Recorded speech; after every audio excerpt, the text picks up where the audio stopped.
Check.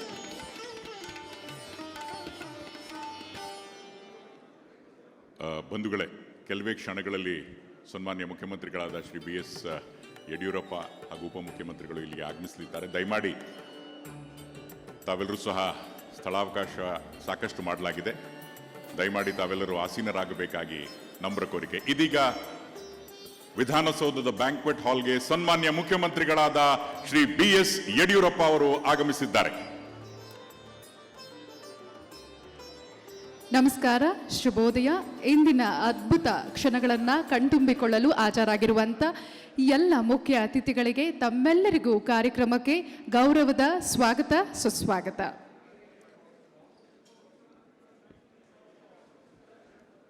ಸನ್ಮಾನ್ಯ ಮುಖ್ಯಮಂತ್ರಿಗಳಾದ Shri BS Yediyurappa ಅವರು ಕೆಲವೇ ಕ್ಷಣಗಳಲ್ಲಿ ವೇದಿಕೆಗೆ ಇದೀಗ ಆಗಮಿಸುತ್ತಿದ್ದಾರೆ. ಅವರ ಜೊತೆ ಉಪಮುಖ್ಯಮಂತ್ರಿಗಳಾದ ಶ್ರೀ ಗೋವಿಂದ್ ಕಾರಜೋಳ್, ಶ್ರೀ ಲಕ್ಷ್ಮಣ್ ಸವದಿ, ಡಾಕ್ಟರ್ CN ಅಶ್ವಥ್ ನಾರಾಯಣ್ ಅವರು ಸಹ ಆಗಮಿಸುತ್ತಿದ್ದಾರೆ. ದಯಮಾಡಿ ತಾವೆಲ್ಲರೂ ಕುಳಿತುಕೊಳ್ಳಬೇಕಾಗಿ ವಿನಂತಿ. I would request all of you to kindly be seated. Kindly please be seated. 2 ವರ್ಷಗಳಿಂದ ಕರ್ನಾಟಕ ರಾಜ್ಯದ ಅಭಿವೃದ್ಧಿಗಾಗಿ ಶ್ರಮಿಸುತ್ತಿರುವ ಸನ್ಮಾನ್ಯ ಮುಖ್ಯಮಂತ್ರಿಗಳಾದ ಶ್ರೀ BS ಯಡಿಯೂರಪ್ಪರವರ ನೇತೃತ್ವದ ಸರ್ಕಾರದ ಯಶಸ್ವಿ ಸಾಧನೆಗಳನ್ನು ನಿಮ್ಮೊಟ್ಟಿಗೆ ಹಂಚಿಕೊಳ್ಳುವಂತ ಸುದಿನ ಇಂದು. ಮಹನೀಯರೇ, ಮಹಿಳೆಯರೇ, ಬಂಧುಗಳೇ, ಧೀಮಂತ ಹಾಗೂ ಕ್ರಿಯಾಶೀಲ ನಾಯಕರಾದ ಮಾನ್ಯ ಮುಖ್ಯಮಂತ್ರಿಗಳಾದ ಶ್ರೀ BS ಯಡಿಯೂರಪ್ಪನವರ ನೇತೃತ್ವದ ಕರ್ನಾಟಕ ಸರ್ಕಾರ ಕಳೆದ 2 ವರ್ಷಗಳ ಅವಧಿಯಲ್ಲಿ ರಾಜ್ಯದ ಪ್ರಗತಿಗೆ ಮತ್ತು ಜನರ ಜೀವನ ಸುಧಾರಣೆಗೆ ಶ್ರಮಿಸುತ್ತಿದ್ದು, ಹಿಂದೆಂದೂ ಕಂಡರಿಯದ ಅತಿವೃಷ್ಟಿ ಜೊತೆಗೆ ಜಾಗತಿಕ ಮಹಾಮಾರಿ ಕೋವಿಡ್-19 ಸವಾಲುಗಳ ನಡುವೆ ಬಂಧುಗಳೇ ಗಮನಿಸಿ, ಅಭಿವೃದ್ಧಿಯನ್ನ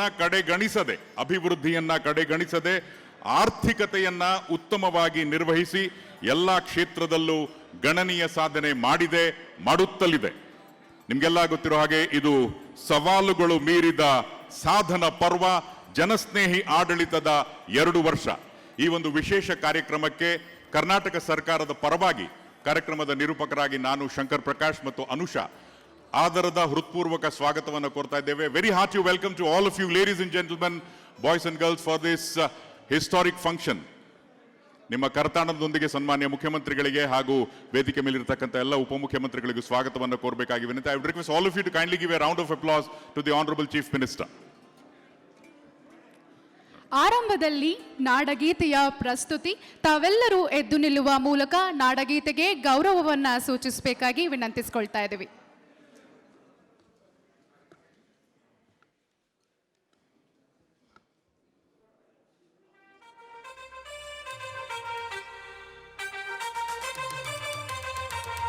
जय भारत जननीय तनु जाते, जय हे कर्नाटक माते, जय सुंदर नदी वनಗಳ ನಾಡಿ,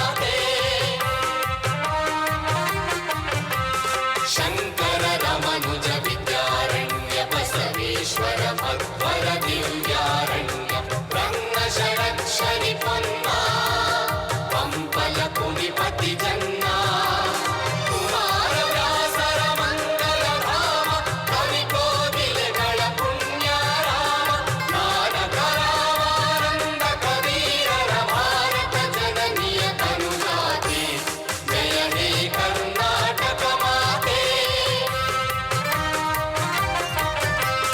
ತೈಲಪ ಹೊಯ್ಸಳರಾಳಿದ ನಾಡೆ ಕಂಕಣ ಜಕಣರ ನೆಚ್ಚಿನ ಬೀಡೆ ಕೃಷ್ಣ ಶರಾವತಿ ತುಂಗ ಕಾವೇರಿಯ ವರರಂಗ ಚೈತನ್ಯ ಪರಮಹಂಸ ವಿವೇಕರ ಭಾರತ ಜನನಿಯ ತನುಜಾತೆ ಜಯ ಹೇ ಕರ್ನಾಟಕ ಮಾತೆ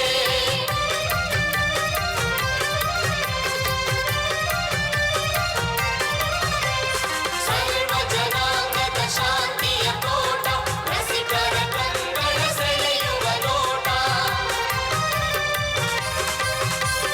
ಹಿಂದೂ ಕ್ರೈಸ್ತ ಮುಸಲ್ಮಾನ ಪಾರಸಿಕ ಜೈನ ನೃತ್ಯಾರ ಜನಪದ ಹೋಲುವ ಮೊರೆಗಳ ಧಾಮ ನಾಯಕ ವೈಣಿಕರ ರಾಮ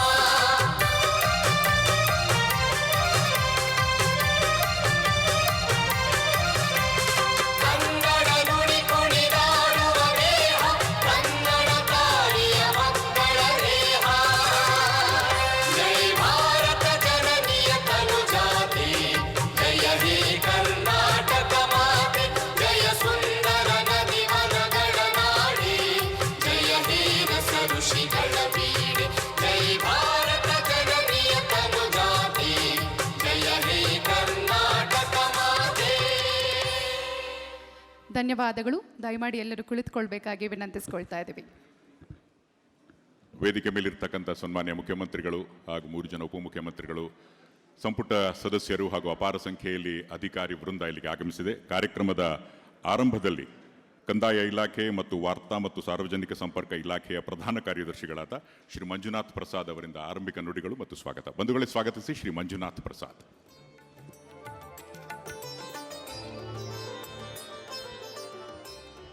ಎಲ್ಲರಿಗೂ ನನ್ನ ನಮಸ್ಕಾರಗಳು. ವಾರದ ಮೊದಲ ದಿನದ ಶುಭ ಮುಂಜಾನೆಯಲ್ಲಿ ರಾಜ್ಯ ಸರ್ಕಾರದ 2 ವರ್ಷಗಳ ಸಾಧನಾ ಸಮಾರಂಭದ ಈ ಅವಿಸ್ಮರಣೀಯವಾದಂತಹ ಸಮಾರಂಭಕ್ಕೆ ಸಾಕ್ಷಿಯಾಗಿರುವ ತಮ್ಮೆಲ್ಲರಿಗೂ ರಾಜ್ಯ ಸರ್ಕಾರದ ಪರವಾಗಿ ಆದರದ ಸ್ವಾಗತ. ಸನ್ಮಾನ್ಯ ಶ್ರೀ BS ಯಡಿಯೂರಪ್ಪ ಅವರ ನೇತೃತ್ವದಲ್ಲಿ ರಾಜ್ಯ ಸರ್ಕಾರವು ಅಸ್ತಿತ್ವಕ್ಕೆ ಬಂದು 2 ವರ್ಷಗಳು ಪೂರ್ಣಗೊಂಡ ಸುಸಂದರ್ಭದಲ್ಲಿ ಸರ್ಕಾರದ ಸಾಧನೆಯನ್ನು ರಾಜ್ಯದ ಜನತೆಗೆ ಪರಿಚಯಿಸಲು ನಮ್ಮ ವಾರ್ತಾ ಮತ್ತು ಸಾರ್ವಜನಿಕ ಸಂಪರ್ಕ ಇಲಾಖೆ ಮಾಡಿರುವ ಒಂದು ಪುಟ್ಟ ಪ್ರಯತ್ನವೇ ಈ ಸಮಾರಂಭ. ಸನ್ಮಾನ್ಯ ಮುಖ್ಯಮಂತ್ರಿಯವರು ಮಾತುಗಳಲ್ಲಿ ಹೇಳುವುದಾದರೆ, ಜನಸ್ನೇಹಿ ಆಡಳಿತದ 2 ವರ್ಷದ ಕಾರ್ಯನಿರ್ವಹಣಾ ವರದಿಯನ್ನು ರಾಜ್ಯದ ಜನರ ಮುಂದೆ ಪ್ರಸ್ತುತಪಡಿಸುವ ಶುಭ ಸಮಾರಂಭ ಇದಾಗಿದೆ. ಕಳೆದ 1.5 ವರ್ಷ ಕೇವಲ ಕರ್ನಾಟಕಕ್ಕೆ ಅಲ್ಲ, ಭಾರತಕ್ಕೆ ಅಲ್ಲ, ಇಡೀ ವಿಶ್ವಕ್ಕೆ ಹಲವಾರು ಸವಾಲುಗಳನ್ನು ಎದುರಾದ ಸಮಯ. ಕರೋನಾ ಎಂಬ ಕಣ್ಣಿಗೆ ಕಾಣದ ವೈರಾಣು ಇಡೀ ಆರೋಗ್ಯ ಕ್ಷೇತ್ರವನ್ನೇ ಅಲುಗಾಡಿಸಿತು. ಅಷ್ಟೇ ಅಲ್ಲ, ಇಡೀ ವಿಶ್ವದ ಆರ್ಥಿಕತೆಯನ್ನೇ ಬುಡುಮೇಲು ಮಾಡಿತು. ಆದರೆ ಕರ್ನಾಟಕ ರಾಜ್ಯದಲ್ಲಿ ಮಾತ್ರ ಅಭಿವೃದ್ಧಿಯ ವೇಗ ಕಡಿತಗೊಂಡಿಲ್ಲ ಎಂಬುದು ಅಚ್ಚರಿ ಮತ್ತು ಆನಂದದ ಸಂಗತಿ. ಸವಾಲುಗಳ ಮೀರಿದ ಸಾಧನ ಪರ್ವ ಹಾಗೂ era of progress amidst challenges ಎಂಬ 2 ಪುಸ್ತಕಗಳ ರಾಜ್ಯದ ಜನತೆಯ ಮನದಾಳದಲ್ಲಿ ಈ ವಿಶೇಷ ಕಾರ್ಯಕ್ರಮದ ಮುಖಾಂತರ ಅನಾವರಣಗೊಳ್ಳುತ್ತಿದೆ. ಆಯವ್ಯಯದಲ್ಲಿ ರಾಜಸ್ವ ಸಂಗ್ರಹಣೆ ತಟಸ್ಥಗೊಂಡು ಬರೀ ವೆಚ್ಚವೇ ಹೆಚ್ಚಾಗುತ್ತಿತ್ತು.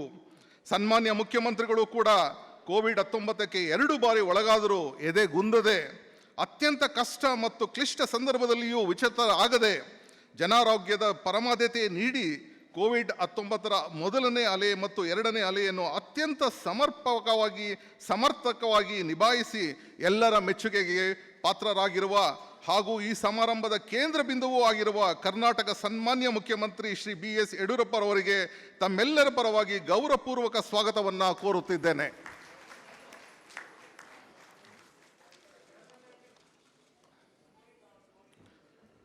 ವಿವಿಧತೆಯಲ್ಲಿ ಏಕತೆ ಎಂಬಂತೆ ವಿವಿಧ ವೇದಿಕೆಗಳಲ್ಲಿ ಆಸೀನರಾಗಿರುವ ನಮ್ಮೊಡನೆ ಒಂದಾಗಿ ಈ ಸಮಾರಂಭಕ್ಕೆ ಶೋಭೆ ತಂದಿರುವ ರಾಜ್ಯದ ಉಪಮುಖ್ಯಮಂತ್ರಿಗಳು ಹಾಗೂ ಲೋಕೋಪಯೋಗಿ ಸಚಿವರಾಗಿರ್ತಕ್ಕಂಥ ಶ್ರೀ ಗೋವಿಂದ ಕಾರಜೋಳ್ ರವರಿಗೆ ತಮ್ಮೆಲ್ಲರ ಪರವಾಗಿ ಸ್ವಾಗತವನ್ನ ಕೋರ್ತಾ ಇದ್ದೇನೆ. ಅದೇ ರೀತಿ ಸನ್ಮಾನ್ಯ ಉಪಮುಖ್ಯಮಂತ್ರಿಗಳು ಹಾಗೂ ಉನ್ನತ ಶಿಕ್ಷಣ, ಮಾಹಿತಿ ತಂತ್ರಜ್ಞಾನ ಹಾಗೂ ಜೈವಿಕ ತಂತ್ರಜ್ಞಾನ ಸಚಿವರು ಆದಂಥ ಡಾಕ್ಟರ್ ಶ್ರೀ ಅಶ್ವಥ್ ನಾರಾಯಣ ಅವರಿಗೂ ಸಹ ತಮ್ಮೆಲ್ಲರ ಪರವಾಗಿ ಸ್ವಾಗತವನ್ನ ಕೋರ್ತಾ ಇದ್ದೇನೆ. ಸನ್ಮಾನ್ಯ ಉಪಮುಖ್ಯಮಂತ್ರಿಗಳು ಹಾಗೂ ಸಾರಿಗೆ ಸಚಿವರು ಆದ ಶ್ರೀ ಲಕ್ಷ್ಮಣ್ ಸಂಗಪ್ಪ ಸವದಿ ಅವರಿಗೂ ಸಹ ಈ ಸಮಾರಂಭಕ್ಕೆ ವಿಶೇಷ ಸ್ವಾಗತವನ್ನ ಬಯಸ್ತಾ ಇದ್ದೇನೆ. ಈ ವಿಶೇಷ ಸಮಾರಂಭದಲ್ಲಿ ಆಗಮಿಸಿ ಕಾರ್ಯಕ್ರಮದ ಘನತೆ ಹೆಚ್ಚಿಸಿರುವ ನಮ್ಮ ಎಲ್ಲ ರಾಜ್ಯ ಸಂಸದರು ಹಾಗೂ ರಾಜ್ಯ ಸಚಿವ ಸಂಪುಟದ ಎಲ್ಲ ಸಚಿವರಿಗೆ ಪ್ರೀತಿ ಮತ್ತು ವಿಶ್ವಾಸಪೂರ್ವಕವಾದ ಸ್ವಾಗತವನ್ನು ಕೋರ್ತಾ ಇದ್ದೇನೆ. ಅದೇ ರೀತಿ ಈ ಐತಿಹಾಸಿಕ ಈ ವಿಶೇಷ ಸಮಾರಂಭದಲ್ಲಿ ತಮ್ಮ ಘನ ಉಪಸ್ಥಿತಿ ಮೂಲಕ ಆಗಮಿಸಿ ಕಾರ್ಯಕ್ರಮಕ್ಕೆ ಕಳೆ ಕೊಟ್ಟಿರುವಂತಹ ನಮ್ಮ ಎಲ್ಲ ಶಾಸಕರಿಗೂ ಸಹ ಸ್ವಾಗತವನ್ನು ಕೋರ್ತಾ ಇದ್ದೇನೆ. ಈ ಸಮಾರಂಭಕ್ಕೆ ಎಲ್ಲ ರೀತಿಯ ಮಾರ್ಗದರ್ಶನ ಮಾಡಿ ಸಹಕಾರ ಕೊಟ್ಟು ರಾಜ್ಯ ಸರ್ಕಾರದ ಮುಖ್ಯ ಕಾರ್ಯದರ್ಶಿಗಳಾಗತಕ್ಕಂಥ ಶ್ರೀ ಪಿ ರವಿಕುಮಾರ್ ಹಾಗೂ ಸನ್ಮಾನ್ಯ ಮುಖ್ಯಮಂತ್ರಿಯವರ ಅಪರ ಮುಖ್ಯ ಕಾರ್ಯದರ್ಶಿಗಳಾಗಿರ್ತಕ್ಕಂಥ ಡಾಕ್ಟರ್ ಇ ವಿ ರಮಣರೆಡ್ಡಿ ಅವರನ್ನು ಒಳಗೊಂಡಂತೆ ಎಲ್ಲ ಹಿರಿಯ ಮತ್ತು ಕಿರಿಯ ಅಧಿಕಾರಿಗಳಿಗೆ ಅಕ್ಕರೆಯ ಹಾಗೂ ಆತ್ಮೀಯ ಅಭಿಮಾನಪೂರ್ವಕ ಸ್ವಾಗತವನ್ನು ಕೋರುತ್ತಿದ್ದೇನೆ. ಈ ಐತಿಹಾಸಿಕ ಸಮಾರಂಭಕ್ಕೆ ಸಾಕ್ಷಿಯಾಗಿ ಕಾರ್ಯಕ್ರಮವನ್ನು ವರದಿ ಮಾಡಲು ಆಗಮಿಸಿರುವ ಮಾಧ್ಯಮ ಮಿತ್ರರಿಗೆ ಹಾಗೂ ಸರ್ಕಾರದ ನೇತಾರರನ್ನು ಆಶೀರ್ವದಿಸಲು ಆಗಮಿಸಿರುವ ರಾಜ್ಯದ ಎಲ್ಲ ಜನತೆಗೆ ಈ ಸಮಾರಂಭಕ್ಕೆ ಸ್ವಾಗತ, ಸುಸ್ವಾಗತ. ಧನ್ಯವಾದಗಳು.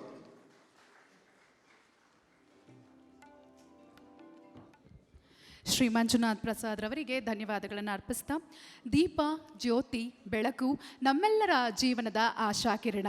ನಮ್ಮ ಭಾರತೀಯ ಸಂಸ್ಕೃತಿಯಲ್ಲಿ ದೀಪದ ಮಹತ್ವ ಅಪಾರವಾಗಿದೆ. ಬಂಧುಗಳೇ, ಇದೀಗ ಸನ್ಮಾನ್ಯ ಮುಖ್ಯಮಂತ್ರಿಗಳಾದ ಶ್ರೀ ಬಿ ಎಸ್ ಯಡಿಯೂರಪ್ಪ ಅವರು, ಉಪಮುಖ್ಯಮಂತ್ರಿಗಳಾದ ಶ್ರೀ ಗೋವಿಂದ್ ಕಾರಜೋಳ್, ಶ್ರೀ ಲಕ್ಷ್ಮಣ್ ಸವದಿ ಹಾಗೂ doctor C N Ashwath Narayan ದೀಪವನ್ನು ಬೆಳಗಿಸೋದ್ರ ಮುಖೇನ ಕರ್ನಾಟಕದ ಇತಿಹಾಸದಲ್ಲಿ 2 ವರ್ಷ ಸಮರ್ಥ ಆಡಳಿತ ಪೂರೈಕೆಯ ಹಿನ್ನೆಲೆಯಲ್ಲಿ ಮುಂದಿನ ಶುಭ ದಿನಗಳನ್ನು ಎದುರು ನೋಡುವಂತಹ ನಿಟ್ಟಿನಲ್ಲಿ ಇದೀಗ ಮುಖ್ಯಮಂತ್ರಿಗಳು ದೀಪವನ್ನು ಬೆಳಗಿಸ್ತಾ ಇದ್ದಾರೆ. I would request all the audience to kindly give your round of applause. ನಿಮ್ಮ ಬೆಂಬಲವನ್ನ, ನಿಮ್ಮ ಒಂದು ಸಹಕಾರವನ್ನ ಈ ಒಂದು ಅಭೂತಪೂರ್ವ ಸಾಧನೆಗಾಗಿ ನೀಡಬೇಕಾಗಿ ನಮ್ರ ಕೋರಿಕೆ.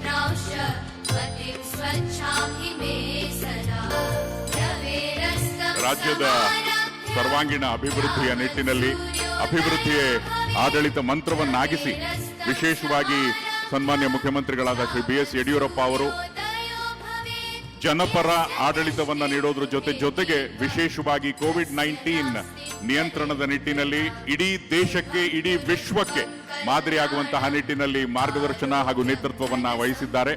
ಸನ್ಮಾನ್ಯ ಮುಖ್ಯಮಂತ್ರಿಗಳಾದ ಶ್ರೀ ಬಿ ಎಸ್ ಯಡಿಯೂರಪ್ಪ ಅವರಿಗೆ ಹಾಗೂ ಶ್ರೀ ಗೋವಿಂದ್ ಕಾರಜೋಳ್, ಶ್ರೀ ಲಕ್ಷ್ಮಣ್ ಸವದಿ ಹಾಗೂ doctor C N Ashwath Narayan ಅವರಿಗೆ ಧನ್ಯವಾದಗಳು.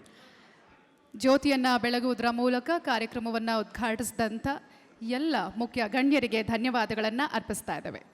ಬಂಧುಗಳೇ, ಈಗ ಸನ್ಮಾನ್ಯ ಮುಖ್ಯಮಂತ್ರಿಗಳು ಸವಾಲುಗಳು ಮೀರಿದ ಸಾಧನಾ ಪರ್ವ ಸರ್ಕಾರದ ಸಾರ್ಥಕ ಸೇವೆಯ 2 ವರ್ಷಗಳು ಈ ಒಂದು ಪುಸ್ತಕವನ್ನ ಹೊರತರಲಾಗಿದೆ. ಇದನ್ನ ಈಗ ಸನ್ಮಾನ್ಯ ಮುಖ್ಯಮಂತ್ರಿಗಳು 2 ವರ್ಷಗಳ ಸಾಧನೆಯ ಕುರಿತಾಗಿ ಇರುವ ಪುಸ್ತಕಗಳನ್ನು ಬಿಡುಗಡೆಗೊಳಿಸಲಿದ್ದಾರೆ. ಸರ್ಕಾರದ ಸಾರ್ಥಕ ಸೇವೆ 2 ವರ್ಷಗಳು, ಅಭಿವೃದ್ಧಿಯೇ ಆಡಳಿತದ ಮಂತ್ರ, ಹೀಗೆ ಪ್ರತಿ ಕ್ಷಣವೂ ಸಹ ಜನರ ಅಭಿವೃದ್ಧಿಯ ನಿಟ್ಟಿನಲ್ಲಿ ಹಗಲಿರುಳು ಚಿಂತನೆಯನ್ನು ನಡೆಸ್ತಾ ಇದೀಗ ಸಾಧನಾ ಪರ್ವ ಸರ್ಕಾರದ ಸಾರ್ಥಕ ಸೇವೆಯ 2 ವರ್ಷಗಳು. ಸನ್ಮಾನ್ಯ ಮುಖ್ಯಮಂತ್ರಿಗಳಿಗೆ ಧನ್ಯವಾದಗಳು. ಇದೇ ರೀತಿ ಇಂಗ್ಲಿಷ್ ಸಹ ಹೊರಬಂದಿದೆ. Era of progress amidst challenges. government's 2 years of remarkable service. Ladies and gentlemen, development is the mantra of administration. ಸನ್ಮಾನ್ಯ ಮುಖ್ಯಮಂತ್ರಿಗಳಾದ ಶ್ರೀ ಬಿ ಎಸ್ ಯಡಿಯೂರಪ್ಪ ಅವರು ಇದೀಗ ಇದನ್ನ ಬಿಡುಗಡೆಗೊಳಿಸಿದ್ದಾರೆ. 2 ವರ್ಷನ್ ಅಲ್ಲಿ ಅಂದ್ರೆ ಕನ್ನಡದಲ್ಲಿ ಹಾಗೂ ಇಂಗ್ಲಿಷ್ ಭಾಷೆಗಳಲ್ಲಿ ಈ ಒಂದು ಪುಸ್ತಕವನ್ನ ಈ ವೇದಿಕೆಯ ಮೇಲೆ ಬಿಡುಗಡೆಗೊಳಿಸಲಿದ್ದಾರೆ. ಈ ಪುಸ್ತಕಗಳ ಕುರಿತು ಒಂದು ಅಭಿನಂದನಾ ಪೂರ್ವಕ ಮೆಸೇಜ್ ಅನ್ನ ಇದೀಗ ನೀವೆಲ್ಲರೂ ಸಹ ಎದುರುಗಡೆ ಇರತಕ್ಕಂತ ಸ್ಕ್ರೀನ್ ಅಲ್ಲಿ ವೀಕ್ಷಿಸಬಹುದು, ಟಿವಿಯಲ್ಲಿ ವೀಕ್ಷಿಸಬಹುದು. ಸವಾಲುಗಳು ಮೀರಿದ ಸಾಧನ ಪರ್ವ.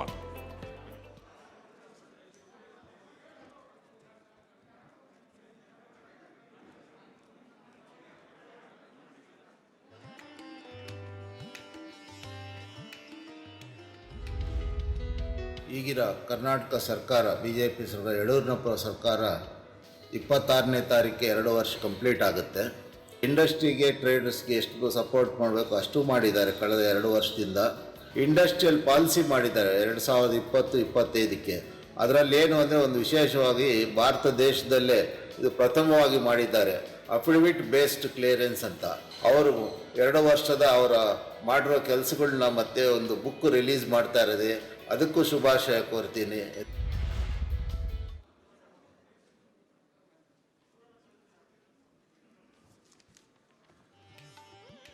ಈಗಾಗಲೇ ತಿಳಿಸಿರೋ ಹಾಗೆ ವಿವಿಧ ಕ್ಷೇತ್ರಗಳ ಪ್ರತಿಕ್ರಿಯೆ, ಅಭೂತಪೂರ್ವ ಸಾಧನೆಗಾಗಿ ಮುಖ್ಯಮಂತ್ರಿಗಳ ಕುರಿತು ನೋಡಿದ್ವಿ. ಇನ್ನು ಕರ್ನಾಟಕ ಸರ್ಕಾರ 2 ವರ್ಷಗಳ ಸಾರ್ಥಕ ಸೇವೆಯ ನಿಟ್ಟಿನಲ್ಲಿ ಯಾವ ಕ್ರಮಗಳನ್ನು ತೆಗೆದುಕೊಂಡಿದೆ ಇದರ ಕುರಿತು ಒಂದು ಪಕ್ಷಿ ನೋಟ, ಒಂದು ಕಿರು ಸಾಕ್ಷಿ ಚಿತ್ರದ ಮೂಲಕ ವೀಕ್ಷಿಸೋಣ.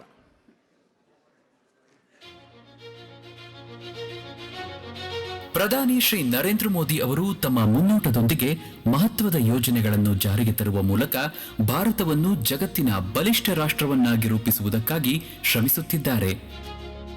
ಇವರಿಂದ ಸ್ಫೂರ್ತಿ ಪಡೆದಿರುವ ಸನ್ಮಾನ್ಯ ಶ್ರೀ ಮುಖ್ಯಮಂತ್ರಿ ಯಡಿಯೂರಪ್ಪನವರು ಈ 2 ವರ್ಷಗಳಲ್ಲಿ ರಾಜ್ಯವನ್ನು ಸಮಗ್ರ ಪ್ರಗತಿಯತ್ತ ಒಯ್ಯುವಲ್ಲಿ ಯಶಸ್ವಿಯಾಗಿದ್ದಾರೆ.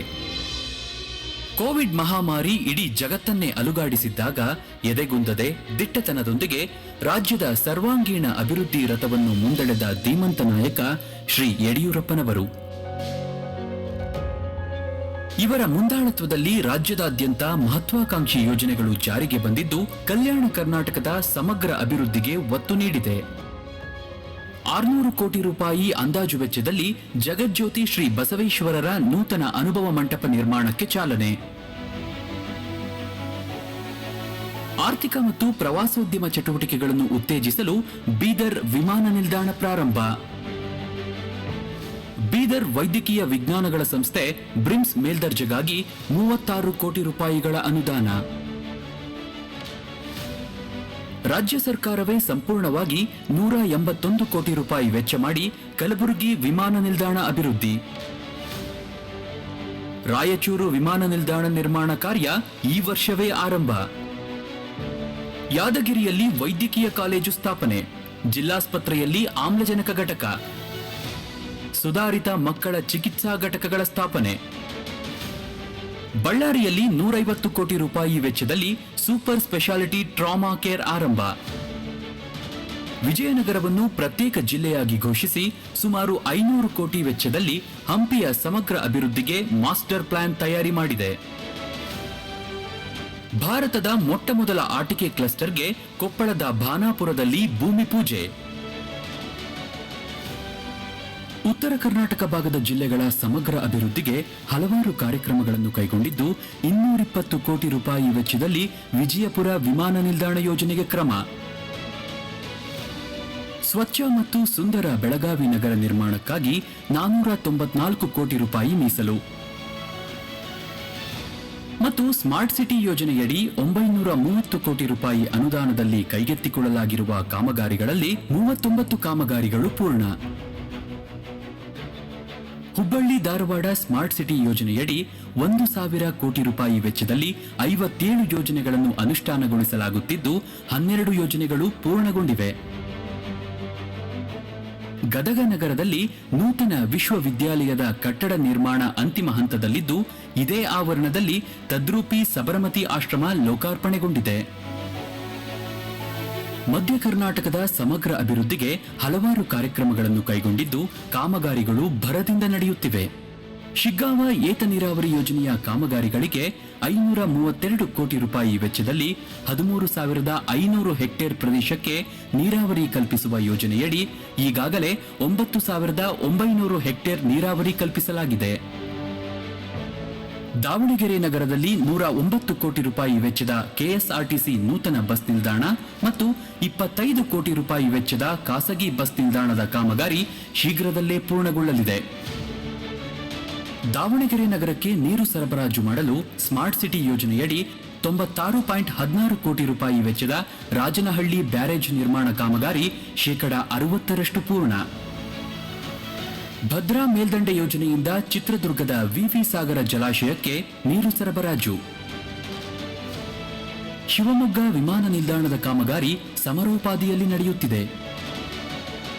ಸಿಗಂದೂರಿನ ಶರಾವತಿ ಹಿನ್ನೀರಿಗೆ 423 ಕೋಟಿ ರೂಪಾಯಿ ವೆಚ್ಚದಲ್ಲಿ ಆಧುನಿಕ ತಂತ್ರಜ್ಞಾನದ ಬೃಹತ್ ಸೇತುವೆ ನಿರ್ಮಾಣ.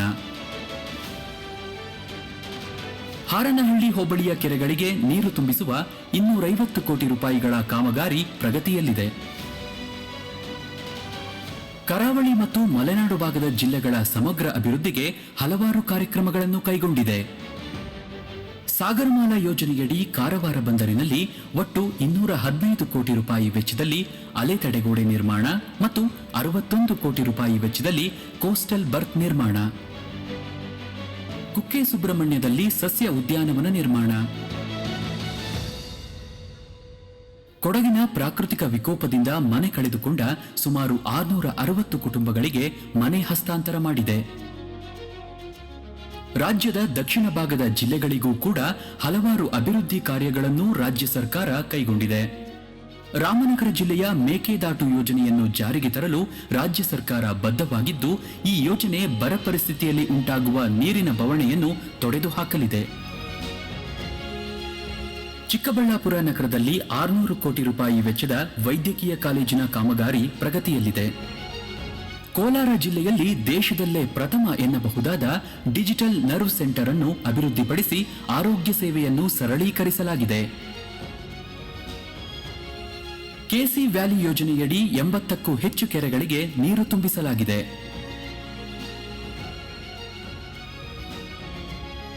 ತುಮಕೂರು ನಗರದ ಕೊಳಚೆ ಪ್ರದೇಶಗಳಲ್ಲಿ ವಾಸಿಸುತ್ತಿದ್ದ ಮಾರಿಯಮ್ಮ ನಗರದ ನಿವಾಸಿಗಳಿಗೆ 12.33 ಕೋಟಿ ರೂಪಾಯಿ ವೆಚ್ಚದಲ್ಲಿ 87 ಮನೆಗಳ ನಿರ್ಮಾಣ. ಕ್ಯಾತ್ಸಂದ್ರದಿಂದ ಗುಬ್ಬಿ ಗೇಟ್ವರೆಗಿನ 10.55 ಕಿಲೋಮೀಟರ್ ಉದ್ದದ ರಸ್ತೆಯನ್ನು 88.87 ಕೋಟಿ ರೂಪಾಯಿ ವೆಚ್ಚದಲ್ಲಿ ಅಭಿವೃದ್ಧಿ. ತುಮಕೂರು ಸರ್ಕಾರಿ ಎಂಪ್ರೆಸ್ ಕಾಲೇಜಿನಲ್ಲಿ 11.84 ಕೋಟಿ ರೂಪಾಯಿ ವೆಚ್ಚದಲ್ಲಿ ಆಡಿಟೋರಿಯಂ ಹಾಗೂ ಗ್ರಂಥಾಲಯ ನಿರ್ಮಾಣ. 175 ಕೋಟಿ ರೂಪಾಯಿ ವೆಚ್ಚದಲ್ಲಿ ಹಾಸನ ನಗರದ ವಿಮಾನ ನಿಲ್ದಾಣ ಯೋಜನೆ ಕಾಮಗಾರಿ ಪ್ರಾರಂಭ. ಹಾಸನ ನಗರದಲ್ಲಿ 117 ಕೋಟಿ ರೂಪಾಯಿ ವೆಚ್ಚದಲ್ಲಿ 450 ಹಾಸಿಗೆಗಳ ಹೈಟೆಕ್ ಆಸ್ಪತ್ರೆ ಹಾಗೂ 18.5 ಕೋಟಿ ವೆಚ್ಚದಲ್ಲಿ ಕ್ಯಾನ್ಸರ್ ಚಿಕಿತ್ಸಾ ಘಟಕದ ಕಾಮಗಾರಿ ಪ್ರಗತಿಯಲ್ಲಿವೆ. ಪಾಂಡವಪುರ ಸಹಕಾರ ಸಕ್ಕರೆ ಕಾರ್ಖಾನೆಯನ್ನು ಪುನರಾರಂಭಿಸಲು ರಾಜ್ಯ ಸರ್ಕಾರ 40 ವರ್ಷಗಳ ಕಾಲ ಗುತ್ತಿಗೆ ನೀಡುವ ಮೂಲಕ ಆರಂಭಕ್ಕೆ ಕ್ರಮ. ಮೈಸೂರು ಮತ್ತು ಸುತ್ತಮುತ್ತಲ ಪ್ರದೇಶಗಳಿಗೆ ಸುಮಾರು 100 ಕೋಟಿ ರೂಪಾಯಿ ವೆಚ್ಚದಲ್ಲಿ 65 ಎಂಎಲ್ಡಿಯಷ್ಟು ನೀರು ಸರಬರಾಜು ಸಾಮರ್ಥ್ಯವನ್ನು ಹೆಚ್ಚಿಸಲಾಗಿದ್ದು, ಇದಕ್ಕಾಗಿ ಹೊಂಗಳ್ಳಿ ಗ್ರಾಮದ ಪಂಪ್ ಹೌಸ್ಗೆ ಹೊಸ ಯಂತ್ರೋಪಕರಣಗಳನ್ನು ಅಳವಡಿಸಲಾಗಿದೆ. ಮತ್ತು ವಾಹನಗಳ ಸದೃಢತೆಯನ್ನು ವೈಜ್ಞಾನಿಕವಾಗಿ ಪರೀಕ್ಷಿಸುವ ಅತ್ಯಾಧುನಿಕ ವಾಹನ ತಪಾಸಣಾ ಹಾಗೂ ಪ್ರಮಾಣೀಕರಣ ಕೇಂದ್ರವನ್ನು ಸುಮಾರು 14 ಕೋಟಿ ರೂಪಾಯಿ ವೆಚ್ಚದಲ್ಲಿ ಸ್ಥಾಪನೆ. ಚಾಮರಾಜನಗರ ಜಿಲ್ಲೆಯ ಮಲೆಮಹದೇಶ್ವರ ಕ್ಷೇತ್ರದಲ್ಲಿ 109.93 ಕೋಟಿ ರೂಪಾಯಿ ವೆಚ್ಚದ ಅಭಿವೃದ್ಧಿ ಕಾರ್ಯಕ್ರಮಗಳಿಗೆ ಶಂಕುಸ್ಥಾಪನೆ. ಕೆಂಪೇಗೌಡ ಅಂತಾರಾಷ್ಟ್ರೀಯ ವಿಮಾನ ನಿಲ್ದಾಣದ ಆವರಣದಲ್ಲಿ ಸಿಎಸ್ಆರ್ ಅನುದಾನದಲ್ಲಿ 150 ಬೆಡ್ಗಳ ಸುಸಜ್ಜಿತ ಕೋವಿಡ್ ಕೇರ್ ಸೆಂಟರ್ ಹಾಗೂ ದೊಡ್ಡಬಳ್ಳಾಪುರ ತಾಲೂಕಿನ ಸಾರ್ವಜನಿಕ ಆಸ್ಪತ್ರೆ ಆವರಣದಲ್ಲಿ ಖಾಸಗಿ ಸಹಭಾಗಿತ್ವದೊಂದಿಗೆ ಆಮ್ಲಜನಕಯುಕ್ತ 70 ಹಾಸಿಗೆಗಳ ಮೇಕ್ ಶಿಫ್ಟ್ ಆಸ್ಪತ್ರೆಯನ್ನು ನಿರ್ಮಿಸಿ ಸಾರ್ವಜನಿಕರ ಉಪಯೋಗಕ್ಕೆ ಮುಕ್ತಗೊಳಿಸಲಾಗಿದೆ. ಕೆಂಪೇಗೌಡ ಅಂತಾರಾಷ್ಟ್ರೀಯ ವಿಮಾನ ನಿಲ್ದಾಣದ ಆವರಣದ 23 ಎಕರೆ ಪ್ರದೇಶದಲ್ಲಿ 78 ಕೋಟಿ ರೂಪಾಯಿ ವೆಚ್ಚದಲ್ಲಿ 108 ಅಡಿ ಎತ್ತರದ ನಾಡಪ್ರಭು ಕೆಂಪೇಗೌಡರ ಕಂಚಿನ ಪ್ರತಿಮೆ ಹಾಗೂ ಸೆಂಟ್ರಲ್ ಪಾರ್ಕ್ ನಿರ್ಮಾಣ ಕಾಮಗಾರಿ ಭರದಿಂದ ನಡೆಯುತ್ತಿದೆ. ಸನ್ಮಾನ್ಯ ಶ್ರೀ ಬಿಎಸ್ ಯಡಿಯೂರಪ್ಪನವರ ನೇತೃತ್ವದ ಸರ್ಕಾರ ರಾಜ್ಯ ರಾಜಧಾನಿಯನ್ನು ವಿಶ್ವ ದರ್ಜೆಯ ನಗರವನ್ನಾಗಿಸಲು ಹಲವು ವಿಶಿಷ್ಟ ಯೋಜನೆಗಳನ್ನು ರೂಪುಗೊಳಿಸಿದೆ. ಸ್ಮಾರ್ಟ್ ಸಿಟಿ ಯೋಜನೆಯಡಿಯಲ್ಲಿ ನಗರದ ರಸ್ತೆಗಳ ಆಧುನೀಕರಣ, ಉಪನಗರ ರೈಲು ಹಾಗೂ ನಮ್ಮ ಮೆಟ್ರೋ ಯೋಜನೆಗಳು ಸಮರೋಪಾದಿಯಲ್ಲಿ ನಡೆಯುತ್ತಿವೆ. ಬೆಂಗಳೂರು ನಿವಾಸಿಗಳ ಜೀವನದ ಗುಣಮಟ್ಟ ಹೆಚ್ಚಿಸುವ ದೃಷ್ಟಿಯಿಂದ ಬೆಂಗಳೂರು ಮಿಷನ್ 2022 ಕಾರ್ಯಕ್ರಮವನ್ನು ಅನುಷ್ಠಾನಗೊಳಿಸಲಾಗುತ್ತಿದೆ. ವಾಯುಮಾಲಿನ್ಯ ಉಂಟುಮಾಡುವ ವಾಹನಗಳ ಬಳಕೆ ತಗ್ಗಿಸಲು ಸೈಕಲ್ ಪಾತ್ ನಿರ್ಮಾಣ, ನಗರವಾಸಿಗಳಿಗೆ ಹಸಿರು ವಲಯ ಹೆಚ್ಚಿಸುವ ಉದ್ದೇಶದಿಂದ ಟ್ರೀ ಪಾರ್ಕ್ ನಿರ್ಮಾಣ, ನಗರವಾಸಿಗಳಿಗೆ ನಮ್ಮ ಗ್ರಾಮೀಣ ಸಂಸ್ಕೃತಿಯನ್ನು ಪರಿಚಯಿಸಲು ಜಕ್ಕೂರಿನ ಬಳಿ ಮಾದರಿ ಗ್ರಾಮ ನಿರ್ಮಾಣ. ನಮ್ಮ ಬೆಂಗಳೂರು ದೇಶದ ಸ್ಟಾರ್ಟ್ಅಪ್ ರಾಜಧಾನಿ. ಸುಲಲಿತ ಜೀವನ ನಿರ್ವಹಣೆ ಸೂಚ್ಯಂಕ ಪಟ್ಟಿಯಲ್ಲಿ ದೇಶದಲ್ಲೇ ಬೆಂಗಳೂರಿಗೆ ಮೊದಲ ಸ್ಥಾನವಿದೆ. ದೇಶಾದ್ಯಂತ ನಡೆದ ಕೋವಿಡ್ ಲಸಿಕಾ ಉತ್ಸವದಂದು ಅತಿ ಹೆಚ್ಚು ಲಸಿಕೆಯನ್ನು ನೀಡಿದ ಕೀರ್ತಿಗೆ ನಮ್ಮ ಬೆಂಗಳೂರು ಪಾತ್ರವಾಗಿದೆ. ವರ್ತೂರು ಮತ್ತು ಬೆಳ್ಳಂದೂರು ಕೆರೆಗಳ ಹೂಳೆತ್ತುವ ಕಾಮಗಾರಿ ಪ್ರಗತಿಯಲ್ಲಿದೆ. ಶ್ರೀ ಯಡಿಯೂರಪ್ಪನವರ 50 ವರ್ಷಗಳ ಸುದೀರ್ಘ ಆಡಳಿತದ ನೈಪುಣ್ಯತೆಯಿಂದ ರಾಜ್ಯವನ್ನು ಸಮಗ್ರ ಅಭಿವೃದ್ಧಿಯ ದೃಷ್ಟಿಕೋನದಿಂದ ಮುನ್ನಡೆಸುತ್ತಿದ್ದು, ಕರ್ನಾಟಕ ರಾಜ್ಯವು ಜಾಗತಿಕ ಮಟ್ಟದಲ್ಲಿ ಗುರುತಿಸಿಕೊಂಡಿದೆ. ಸವಾಲುಗಳನ್ನು ಅರಗಿಸಿಕೊಂಡೇ ಬೆಳೆದ ಛಲಗಾರ, ದಿಟ್ಟ ನಾಯಕರಾದ ಯಡಿಯೂರಪ್ಪನವರು ಕೊರೋನಾ ಸಂಕಷ್ಟ ಕಾಲದಲ್ಲಿ ಯಾವುದಕ್ಕೂ ಎದೆಗುಂದದೆ ಕೈಗೊಂಡ ಕ್ರಮಗಳು ಕೋವಿಡ್ ಸೋಂಕನ್ನು ಅತ್ಯಂತ ಪರಿಣಾಮಕಾರಿಯಾಗಿ ನಿಯಂತ್ರಿಸುವಲ್ಲಿ ಯಶಸ್ವಿಯಾಗಿದ್ದಾರೆ.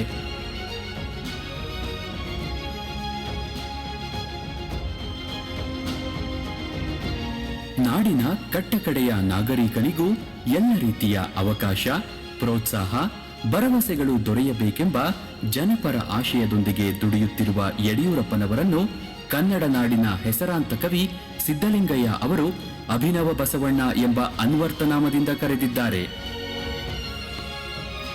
ಇವರ ನಾಯಕತ್ವದಲ್ಲಿ ಕರ್ನಾಟಕ ರಾಜ್ಯ ಅಭಿವೃದ್ಧಿಯ ಹೊಸ ಪಥದಲ್ಲಿ ಮುನ್ನುಗ್ಗುತ್ತಿದೆ.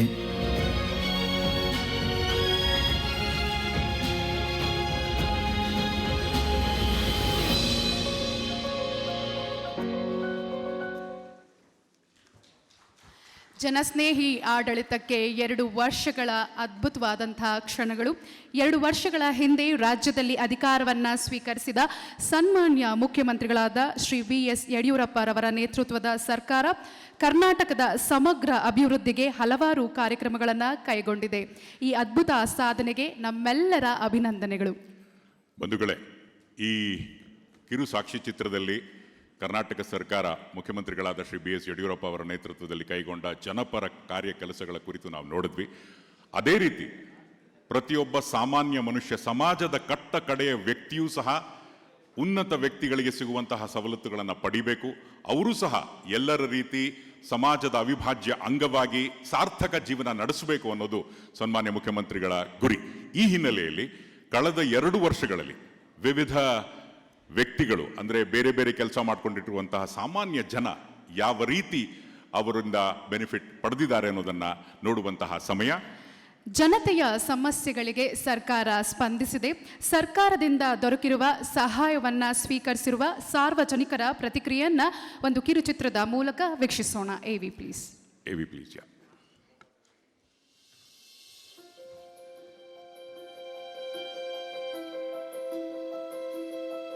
ಕೋವಿಡ್ ಬಂದಾಗಿಂದ ನಮ್ಗೆ ತುಂಬ ಸಂಕಷ್ಟದಲ್ಲಿದ್ದೀವಿ. ಈ ಸಂಕಷ್ಟದಲ್ಲಿ ಈಗ ಪರಿಹಾರ ಅಂತ 2,000 ಸಿಕ್ಕಿದೆ, ನಮ್ಗೆ ಹೆಲ್ಪ್ ಆಗಿದೆ. 1 ವರ್ಷದಿಂದ ರಾಜ್ಯ ಸರ್ಕಾರದಿಂದ ನನಗೆ 4,000 ರೂಪಾಯಿ ಈ ಕೃಷಿ ಸನ್ಮಾನ್ ಯೋಜನೆಯಲ್ಲಿ ಬಂದಿರ್ತದೆ. ಅದು ಎಂಥ ಒಂದು ಸಂದರ್ಭದಲ್ಲಿ ಬಂದಿದೆ ಅಂದರೆ, ನನಗೆ ಸಾವಯವ ಮಾಡಲಿಕ್ಕೆ ಬೇಕಾದಂಥ ಸಾವಯವ ಬೆಲ್ಲವನ್ನು ಪರ್ಚೇಸ್ ಮಾಡೋಕ್ಕೆ ನನಗೆ ದುಡ್ಡಿರಲಿಲ್ಲ. ಅದೇ ಸಂದರ್ಭದಲ್ಲಿ ಈ ರಾಜ್ಯ ಸರ್ಕಾರದ 2,000 ರೂಪಾಯಿ ನನ್ನ ಅಕೌಂಟಿಗೆ ಬಂದಾಗ ನನಗೆ ಭಾಳ ಖುಷಿ ಆಯಿತು. ಆ್ಯಕ್ಚುಲಿ ನಾನು ಎಕ್ಸ್ಪೆಕ್ಟ್ ಮಾಡಿರಲಿಲ್ಲ ಡಿಸ್ಟ್ರಿಕ್ಟ್ ಹಾಸ್ಪಿಟ್ಲಲ್ಲಿ ಹೀಗೆಲ್ಲ ಇರುತ್ತೆ ಫೆಸಿಲಿಟಿ ಅಂತೇಳಿ. ತುಂಬ ಒಳ್ಳೆ ಊಟ, ಒಳ್ಳೆ ಫೆಸಿಲಿಟಿ, ಒಳ್ಳೆ ಬೆಡ್ಡು, ಜೊತೆಗೆ ನನಗೆ ಒಳ್ಳೆ ಟ್ರೀಟ್ಮೆಂಟನ್ನು ಕೂಡ ಕೊಟ್ಟು ನನ್ನ ವಿತಿನ್ 7 ಡೇಸಲ್ಲಿ ನಾನು ರಿಕವರಿ ಆಗಿ ಮತ್ತೆ ಮನೆಗೆ ಹೋದೆ. ಕೊರೋನಾ ಟೈಮಿಂದ ಲಾಕ್ಡೌನ್ ಮಾಡಿ ಹಾಲು ನಿಲ್ಲಿಸಬೇಕು ಅಂತಿದ್ರು. ಯಡಿಯೂರಪ್ಪನವ್ರು ಮತ್ತೆ ರೈತರಿಗೆ ನಷ್ಟ ಆಗುತ್ತೆ ಎಂದು ನಿಲ್ಲಿಸಬೇಕು ಅಂತಿದ್ದರು. 5 ರೂಪಾಯಿ ಬಿಲ್ ಹಾಕೊಡೋದ್ರಿಂದ ನಮಗೆ ಕೊರೋನಾ ಟೈಮಲ್ಲಿ ರೈತರಿಗೆ ತುಂಬಾ ಉಪಯೋಗ ಆಗುತ್ತೆ. ಈ ಲಾಕ್ಡೌನ್ ಸಂದರ್ಭದಲ್ಲಿ 2,000 ರೂಪಾಯಿ ಸಹಾಯಧನ ಅಂತಂದ್ರು ರಾಜ್ಯ ಸರ್ಕಾರದಿಂದ ಕೊಟ್ಟಿದ್ದಾರೆ. ನೇಕಾರರು ಸಾಲ ಮನ್ನಾ ಮಾಡಿದ್ರು. ಅದರಲ್ಲಿ ಸುಮಾರು 75,000 ರೂಪಾಯಿ ಸಾಲ ಮನ್ನಾ ನಮ್ಮ ಕುಟುಂಬಕ್ಕೆ ಬಂದಿದೆ. ಜೀವನ ಮಾಡೋದು ತುಂಬ ಕಷ್ಟವಾಗಿದೆ ಸಮಯದಲ್ಲಿ ಯಡಿಯೂರಪ್ಪನವರು ನಮ್ಮ ಖಾತೆಗೆ ಮಧ್ಯವರ್ತಿ ಯಾರು ಇಲ್ಲದೇನೆ ನೇರ ನಮ್ಮ ಖಾತೆಗೆ 5,000 ರೂಪಾಯಿ ಬಿಡುಗಡೆ ಮಾಡಿದ್ರು. ನಮ್ಮ ಜನಾಂಗ ಹೋದ ಸಾರಿ 100ಕ್ಕೂ ಹೆಚ್ಚು ದಿನಗಳ ಕಾಲ ಅಂಗಡಿ ಮುಂಗಟ್ಟೆಲ್ಲ ಬಾಗಿಲಾಕಿ ಕಸುಬು ಮಾಡಿಲ್ಲ, ಏನು ಮಾಡಿಲ್ಲ, ತುಂಬ ತೊಂದರೆಯಲ್ಲಿದ್ದರು. ಅಂಥ ಸಂದರ್ಭದಲ್ಲಿ 5,000 ಕೊಟ್ಟಿದ್ರು. ನಮಗೆ ಟೋಟಲ್ 1 ಎಕರೆ 4 ಕುಂಟೆ ಪಾಲಿಹೌಸ್ ನಿರ್ಮಾಣ ಮಾಡೋಕ್ಕೆ ಅಂದಾಜು ಒಂದು 30 ರಿಂದ 32 ಲಕ್ಷ ನಮಗೆ ಖರ್ಚು ಬಿದ್ದಿದೆ. ಇದರಲ್ಲಿ ಶೇಕಡ 50%, ಶೇಕಡ 50 ಭಾಗನ ನಮಗೆ ಸರ್ಕಾರ ವತಿಯಿಂದ ಸಹಾಯಧನ ರೂಪದಲ್ಲಿ ಕೃಷಿ ಭಾಗ್ಯ ಯೋಜನೆ ಅಡಿಯಲ್ಲಿ ಕೊಟ್ಟಿದ್ದಾರೆ. ಈ ಒಂದು ಪಶು ಸಂಜೀವಿನಿ ವಾಹನದಿಂದ ಏನು ಸರ್ಕಾರ ಒಂದು ಸೌಲಭ್ಯ ಮಾಡಿದೆ. ಇದರಿಂದ ಜಿಲ್ಲೆಯ ಎಲ್ಲ ರೈತರಿಗೆ ಮತ್ತು ಶ್ವಾನ ಮಾಲೀಕರಿಗೆ ಬಹಳ ತುಂಬ ಅನುಕೂಲವಾಗಿದೆ. ಈ ಗೃಹಭಾಗ್ಯ ಯೋಜನೆ ಅಡಿಯಲ್ಲಿ ನಮ್ಗೆ ನಿವೇಶನ ಸಿಕ್ಕಿದೆ ಮತ್ತು ಮನೆ ಕಟ್ಟೋದಕ್ಕೆ ಕಾಯ್ದೆಯಲ್ಲಿ ನಮಗೆ ಸಾಲನೂ ಕೊಟ್ಟಿದ್ದಾರೆ. ನರೇಗಾದಿಂದ ನಾನು ಸುಮಾರು 66,000 ರೂಪಾಯಿ ಪ್ಲಾಂಟೇಶನ್ ಮಾಡೋದಕ್ಕೆ ಇಲಾಖೆಯಿಂದ ತೆಗೆದುಕೊಂಡಿರ್ತೇನೆ. ಲಾಕ್ಡೌನ್ನಿಂದ ನಮಗೆ ಮಾರಾಟ ಜಾಸ್ತಿ ತೊಂದರೆ ಆಗಿತ್ತು. ಸರ್ಕಾರದಿಂದ 10,000 ರೂಪಾಯಿ ಸಹಾಯಧನ ಬಂದಿತ್ತು. ಅದರಿಂದ ನಮ್ಮ ಕುಟುಂಬಕ್ಕೆ ಎಷ್ಟು ಸಹಾಯ ಆಯಿತು. ಖೇಲೋ ಇಂಡಿಯಾ ಸೈಕ್ಲಿಸ್ಟ್, ಯುವ ಸಬಲೀಕರಣ ಮತ್ತು ಕ್ರೀಡಾ ಇಲಾಖೆ ಗದಗ ಸ್ಪೋರ್ಟ್ಸ್ ಹಾಸ್ಟೆಲ್ ಒಳಗೆ ಕಲಿತಾ ಇದ್ದೀನಿ. ಇವಾಗ 10th ಕ್ಲಾಸ್ ಓದ್ತಾ ಇದ್ದೀನಿ. ಇರೋದಕ್ಕಾಗಲಿ ಸೈಕಲ್ ಆಗಲಿ ಮತ್ತು ನಮ್ಗೆ ಊಟದ್ದಾಗಲಿ ಇರೋದಕ್ಕೆ ಎಲ್ಲ ಸೌಲಭ್ಯನೂ ನಮ್ಗೆ ಸರ್ಕಾರದಿಂದ ಎಲ್ಲನೂ ಕೊಟ್ಟಿದೆ. ನಮ್ಗೆ ಹೆಲ್ಪಿಂಗ್ ಅಂತಂದು ತಿಂಗಳ 10,000 ಕೊಡ್ತಾ ಇದ್ದಾರೆ. ಈಗ ಅದಕ್ಕೆ ನಮ್ಗೆ ತುಂಬ ಹೆಲ್ಪ್ ಆಗಿದೆ. ಮುಂದೆ ಅಂತಾರಾಷ್ಟ್ರೀಯ ಮಟ್ಟಕ್ಕೂ ಹೋಗೋದಕ್ಕೂ ತುಂಬ ಹೆಲ್ಪ್ ಆಗ್ತಾ ಇದೆ. ಕರ್ನಾಟಕ ಗೌರ್ಮೆಂಟಲ್ಲಿ ಬೇಕಾದಷ್ಟು ಪಾಲಿಸೀಸ್, MSME ಪಾಲಿಸೀಸ್ ಇರೋದು ಸ್ಟಾರ್ಟಪ್ ಫ್ರೆಂಡ್ಲಿ ಆಗಿದೆ. Most of the policies are, especially for women entrepreneurs, it is very encouraging. ನಮಗೆ ವರ್ಷನೂ ಹೊಳೆ ಬರ್ತಿತ್ತು ಸರ್. ಹೊಳೆ ಬಂದು ನಾವು ಸ್ಕೂಲ್ ಮನೇಲಿ ಹೋಗಿರ್ತಿದ್ದೋ. ನಮಗೆ ಅಲ್ಲಿ ಯಾರೂ ನಮಗೆ ಅನುಕೂಲ ಮಾಡಿಕೊಟ್ಟಿಲ್ಲ. ಆಮೇಲಿಂದ ನಾವೇನು ಮಾಡಿದ್ವು, ತಿರ್ಗಾ ಬಂದು ಅದೇ ಮನೇಲಿ ನಾವಿದ್ದೋ. ಗೋಡೆ ಬಿದ್ದೋಗಿತ್ತು. ಗೋಡೆ ಬಿದ್ದೋಗ್ಬಿಟ್ಟು ನೀರಲ್ಲೇ ನಾವು ಹೆಂಗೋ ಜೀವನ ಮಾಡ್ತಿದ್ದೋ. ಮಕ್ಕಳು ಚಿಕ್ಕ ಮಕ್ಕಳು ತಗೊಂಡು ಜೀವನ ಮಾಡ್ತಿದ್ದೋ. ಆಮೇಲಿಂದ ನಾವೇನು ಮಾಡಿದ್ವು, ಯಡಿಯೂರಪ್ಪವ್ರಿಗೆ ಒಂದು ಅರ್ಜಿ ಕಳಿಸ್ತೋ. ಅರ್ಜಿ ಕೊಟ್ಟ ಮೇಲೆ ಆಮೇಲಿಂದ ನಮಗೆ ಮನೆಗೆ ದುಡ್ಡು ಬಂತು 5 ಲಕ್ಷ ರೂಪಾಯಿ. ಈಗ ಅನುಕೂಲ ಆಗಿ ಮನೆ ಕಟ್ಕೊಂಡು ನಾವು ಜೀವನ ಮಾಡ್ತಾ ಇದ್ದೀವಿ. ಅವ್ರಿಗೆ ಧನ್ಯವಾದ. ತುಂಬ ಸಪೋರ್ಟ್ ಮಾಡಿರೋ ಯಡಿಯೂರಪ್ಪ ಸರ್ಕಾರಕ್ಕೆ ತುಂಬ ಧನ್ಯವಾದಗಳನ್ನು ಹೇಳ್ತೀನಿ. BSY ಯಡಿಯೂರಪ್ಪನವರಿಗೆ ಧನ್ಯವಾದಗಳನ್ನು ತಿಳಿಸ್ತೀನಿ. ಜೀವನ ನಡೆಸೋದಕ್ಕೆ ದಾರಿ ಮಾಡಿಕೊಟ್ಟಿದ್ದಾರೆ. ಸರ್ಕಾರಕ್ಕೆ ನನ್ನ ತುಂಬ ಧನ್ಯವಾದಗಳು. BS ಯಡಿಯೂರಪ್ಪನವರಿಗೆ ಧನ್ಯವಾದಗಳನ್ನ ಅರ್ಪಿಸ್ತಾ ಇದ್ದೀನಿ. ರಾಜ್ಯ ಸರ್ಕಾರದವರಿಗೆ ನಾನು ಧನ್ಯವಾದಗಳನ್ನ ಅರ್ಪಿಸ್ತಾ ಇದ್ದೀನಿ ಸರ್. ಸರ್ಕಾರಕ್ಕೆ ನನ್ನ ಧನ್ಯವಾದಗಳು. ಸರ್ಕಾರಕ್ಕೆ ನನ್ನ ಧನ್ಯವಾದಗಳು. ಯಡಿಯೂರಪ್ಪ ಅವ್ರಿಗೆ ಧನ್ಯವಾದ ತಿಳಿಸ್ಬೇಕು. ನಮ್ಮ ಯಡಿಯೂರಪ್ಪನವರಿಗೆ ಧನ್ಯವಾದಗಳು ಅರ್ಪಿಸ್ತಾ ಬಿಡ್ತೀನಿ. ಯಡಿಯೂರಪ್ಪನವರ ಸರ್ಕಾರಕ್ಕೆ ಧನ್ಯವಾದಗಳು. ನನಗೆ ಲಾಕ್ಡೌನ್ ಸಮಯದಲ್ಲಿ ಸಹಾಯ ಮಾಡಿದ BJP ಸರ್ಕಾರದ ಯಡಿಯೂರಪ್ಪ ಸರ್ಗೆ ತುಂಬ ಧನ್ಯವಾದಗಳನ್ನು ಅರ್ಪಿಸುತ್ತೇನೆ.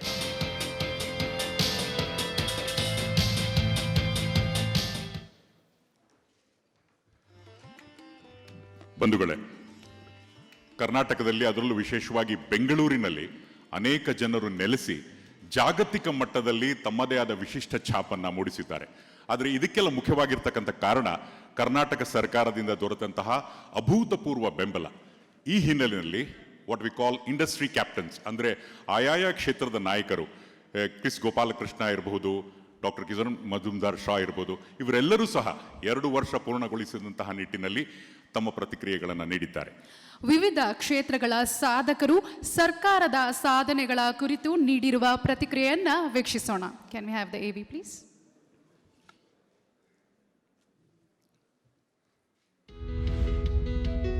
In the last 2 years, Karnataka has continued to build its leadership in information technology and innovation-led businesses, including startups. Even during the pandemic, government and industry worked together closely to blunt the impact of the pandemic. I congratulate the government of Karnataka under the leadership of Chief Minister Sri Yediyurappa ji on the completion of 2 years and look forward to working with the government in the future for the development of the economy of the state. I would like to congratulate the Yediyurappa government for completing 2 years And I would like to express my deep appreciation to the government of Karnataka for their unstinted support over the years in building the biotech sector and enabling it to be truly the leader in our country and one of the leading lights in the world. Thanks to the proactive and progressive policies that the government of Karnataka has taken in this area, I would also particularly like to express my deep thanks to the government of Karnataka for supporting the Science Gallery Bengaluru project, which is going to be a very important institution globally. Karnataka is blessed to have such good governance, such progressive government, and we are one state where the private sector works extremely closely with the government in our shared aspiration to lead in economic development. I would like to congratulate Honorable Chief Minister Mr. Yadiyurappa and his wonderful team for completing glorious 2 years. Last 1.5 to 2 years was perhaps the worst period which any government, any country, or for that matter the entire world went through. A tiny virus called COVID-19 held the world for ransom. We had no idea how to deal with that. I must admit, our government did a phenomenal job in using the entire government infrastructure along with private sector hospitals, doctors, nurses as one team to conquer the pandemic. I must admit, Karnataka is perhaps one of the most blessed states. For decades, our governments invested heavily on medical, nursing, paramedical education. And in the process, today, I have no doubt that we have done one of the best in dealing with the COVID pandemic. Once again, my compliments to everyone in the government and every stakeholder for doing everything possible for saving precious lives. The state government, led by our Chief Minister, is the first government in our state to call for a meeting of all honorary councils and try to see how we could form a detailed and a meticulous path to bring in proposals including political, economical, and social development to our state. The compassionate approach of both relief and rehabilitation was also very evident in this government. When Corona came, we quickly formed a team of international aid to bring in relief material into the state. Our most successful in that was our Honorary Council, Mr. Pushpak Prakash from the Czech Republic, who brought in more than 75 top-end ventilators to the state. The combination of meticulous planning and execution, as well as compassion, is very unique and most welcome to all of us. I congratulate our Chief Minister for his wonderful leadership. Karnataka has always been at the cutting edge of development, be it of infrastructure, talent development, and also the many new smart cities coming across the state. These factors, along with a stable political environment, investor-friendly policies, and professional facilitation, make it the preferred destination for investors from our country. I appreciate the Chief Minister B.S. Yedurappa for his visionary leadership. Even amidst this once-in-a-lifetime pandemic, Karnataka has focused on enhancing ease of doing business and has re-emerged as a preferred state for entrepreneurs in this post-pandemic world. Karnataka has been a great place to operate for us over last more than 25 years. So when we develop an ecosystem like what we have developed in Belgavi, the customers benefit, the clients when they come here, they help us operationalize, to things quickly and so that they can productionize very short period of time. Karnataka government, put together a great team, bringing in the suppliers, the customers, and also the industry players to understand what is required to support the toy industry for a global exports and domestic requirement. And this is a great opportunity for the state. State will be one of the leading and will be one of the top state in toy manufacturing for the world. And I'm sending this video as a small note of thanks for all the exemplary help we got from the government of Karnataka during the pandemic.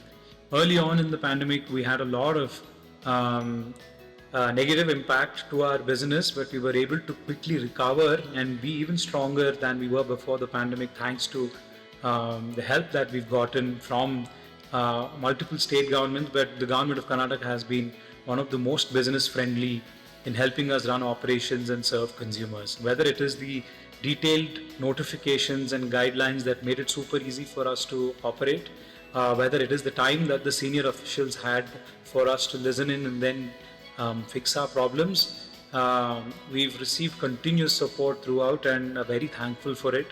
Thank you very much again, and we shall look forward to working closely with the government to serve consumers through the pandemic. ಈ last 1 ಇಯರಲ್ಲಿ Covid ಟೈಮಲ್ಲಿ ನಮ್ಮ business scale wise like a lot of other digital businesses have done very well. ಆದರೆ the biggest challenge was ಅದನ್ನು to be able to support our customers ಈ scale ಆಗೋ ಟೈಮಲ್ಲಿ. I'd like to firstly thank ನಮ್ಮ state ಗೌರ್ಮೆಂಟ್ಗೆ to kind of cushion the impact, to help us cushion the impact as a business. Matte jatege we would also want to congratulate our Chief Minister for completing 2 years of the government.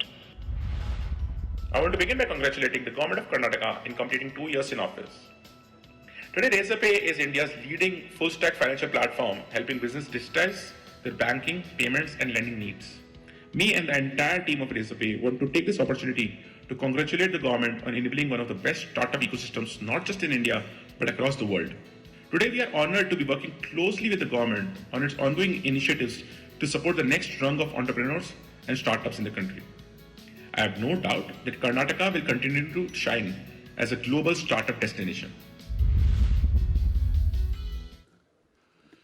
ಬಂಧುಗಳೇ, ವಿಶೇಷವಾಗಿ all these industry captains have express their pleasure to be a part of Karnataka. ಸನ್ಮಾನ್ಯ ಮುಖ್ಯಮಂತ್ರಿಗಳಾದ Shri BS Yediyurappa ನೇತೃತ್ವದ ಸರ್ಕಾರಕ್ಕೆ ಇವರೆಲ್ಲರೂ ಸಹ ಆಭಾರಿಯಾಗಿದ್ದಾರೆ. ಜೊತೆಗೆ ವಿಶೇಷವಾಗಿ ಕಳೆದ 2 ವರ್ಷಗಳ ನಡುವೆ ಅಭೂತಪೂರ್ವ ಸಮಸ್ಯೆಗಳ ನಡುವೆಯೂ ಸಹ ಕರ್ನಾಟಕದಲ್ಲಿ ವಹಿವಾಟು ಬಿಸ್ನೆಸ್ ನಡೆಸೋದಕ್ಕೆ ಅತ್ಯುತ್ತಮವಾದ ವಾತಾವರಣವಿತ್ತು ಅನ್ನುವಂತಹ ಮಹತ್ತರ ಅಂಶವನ್ನು ತಿಳಿಸಿದ್ದಾರೆ. Let's give a round of applause to all the industry captains. ಅವರು ಕರ್ನಾಟಕದಲ್ಲಿ ಬಂದು ಸಂತೃಪ್ತರಾಗಿದ್ದಕ್ಕೆ ಥ್ಯಾಂಕ್ ಯು. ಬಂಧುಗಳೇ, ಇನ್ನು ನಾವು ನೀವೆಲ್ಲರೂ ಅತ್ಯಂತ ಕಾತರದಿಂದ ಕಾಯುತ್ತಿರುವಂತಹ ಕ್ಷಣ ಬಂದಿದೆ. ಇಂದಿನ ಕಾರ್ಯಕ್ರಮದ ಕೇಂದ್ರ ಬಿಂದು ಕರ್ನಾಟಕ ರಾಜ್ಯದ ಜನಪ್ರಿಯ ಮುಖ್ಯಮಂತ್ರಿಗಳಾದ ಸನ್ಮಾನ್ಯ ಶ್ರೀ BS ಯಡಿಯೂರಪ್ಪರವರು ನಮ್ಮೆಲ್ಲರನ್ನ ಉದ್ದೇಶಿಸಿ ಮಾತನಾಡಬೇಕಾಗಿ ವಿನಂತಿ. Ladies and gentlemen, put your hands together ಮತ್ತು ಸ್ವಾಗತಿಸಿ ಕರ್ನಾಟಕ ರಾಜ್ಯದ ಜನಪ್ರಿಯ ಮುಖ್ಯಮಂತ್ರಿಗಳಾದ ಶ್ರೀ BS ಯಡಿಯೂರಪ್ಪ ಅವರನ್ನು.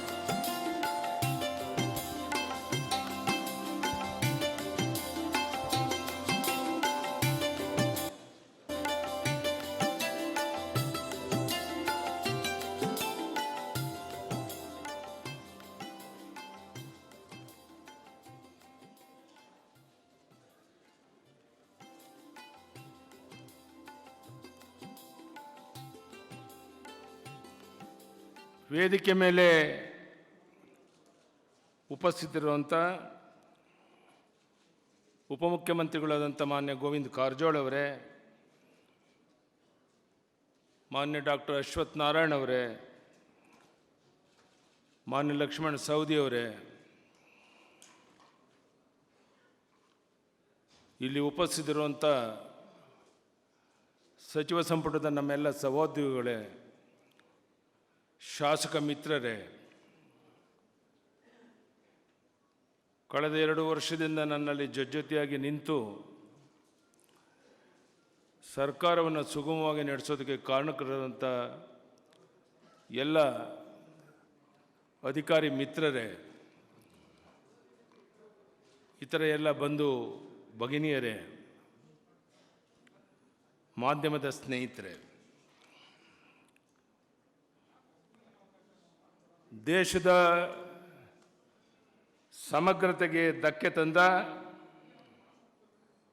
ಪಾಕಿಸ್ತಾನದ ದುಸ್ಸಾಹಸಿಗಳನ್ನು ಸದೆಬೆಡೆದು ಕ್ಷಾತ್ರ ತೇಜ ಮೆರೆದ ಹುತಾತ್ಮ ಭಾರತೀಯ ಸೈನಿಕರ ಸ್ಮರಣಾರ್ಥ ಕಾರ್ಗಿಲ್ ವಿಜಯ ದಿವಸ ಕಾರ್ಯಕ್ರಮದಲ್ಲಿ ಪಾಲ್ಗೊಂಡು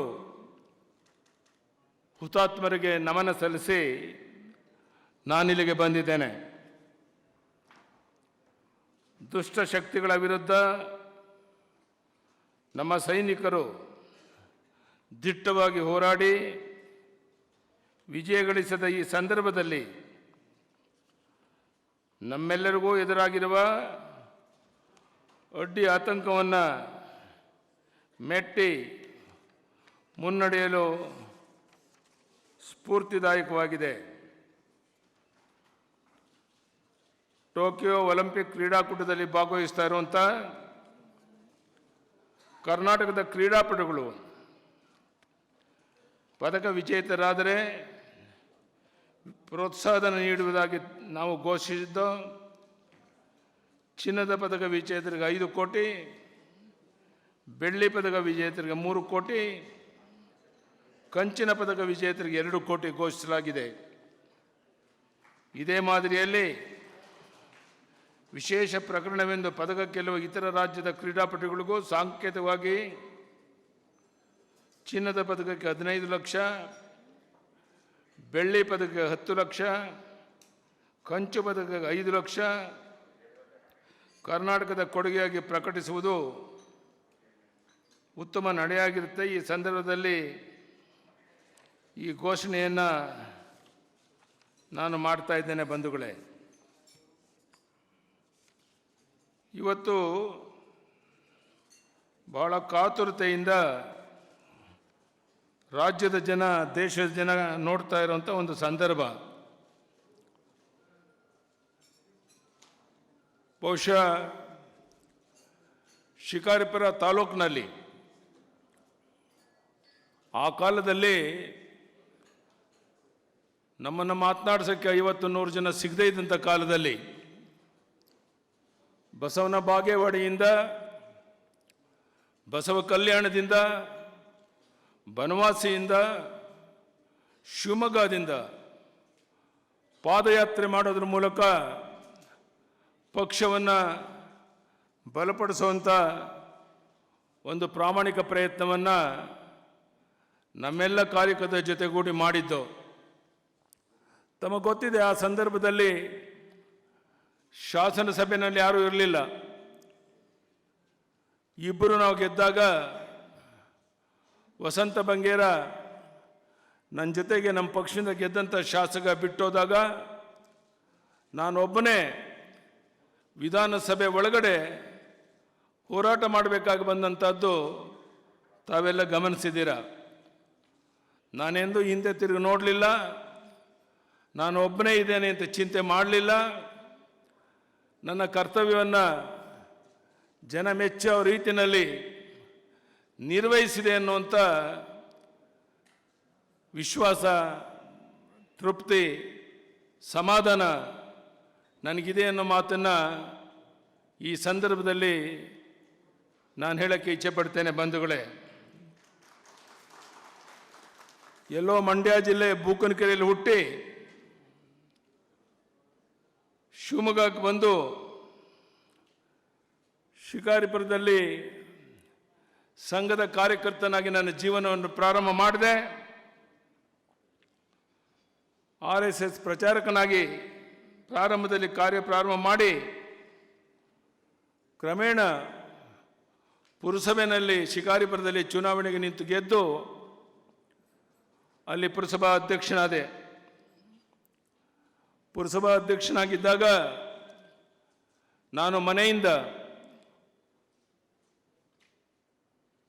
ನನ್ನ ಕಚೇರಿಗೆ ಹೋಗಬೇಕಾದ್ರೆ ದಾರಿ ಮಧ್ಯದಲ್ಲಿ ನನ್ನನ್ನು ಮಾರಣಾಂತಿಕ ಹಲ್ಲೆ ಮಾಡಿದ್ರು. ನಾನು ಮುಗ್ದೇ ಹೋದೆ ಅಂತೇಳಿ ಕೈ ಬಿಟ್ಟು ಹೋದರು. ಭಗವಂತನ ದಯೆ, ನನ್ನ ಹೆಂಡತಿ ಮಕ್ಕಳು ಬಂದಾಗ ನಾನು ಹೇಳಿದೆ, ನಾನು ಬದುಕಿದ್ರೆ ಇನ್ನು ಮುಂದಿನ ಜೀವನ ಈ ನಾಡಿನ ಜನತೆಗಾಗಿ ಮೀಸಲಿಡ್ತೇನೆ ಅಂತೇಳಿ ನನ್ನ ಹೆಂಡತಿ ಮಕ್ಕಳಿಗೆ ಆ ದಿನ ಹೇಳಿದ್ದೆ. ಅದೇ ರೀತಿ ನಡ್ಕೊಂಡೆ ಅನ್ನುವಂಥ ಒಂದು ಆತ್ಮ ವಿಶ್ವಾಸ, ಸಮಾಧಾನ, ತೃಪ್ತಿ ನನಗಿದೆ ಅನ್ನೋ ಮಾತನ್ನು ಈ ಸಂದರ್ಭದಲ್ಲಿ ನಾನು ನಿಮ್ಗೆ ಹೇಳೋಕ್ಕೆ ಇಚ್ಛೆಪಡ್ತೇನೆ.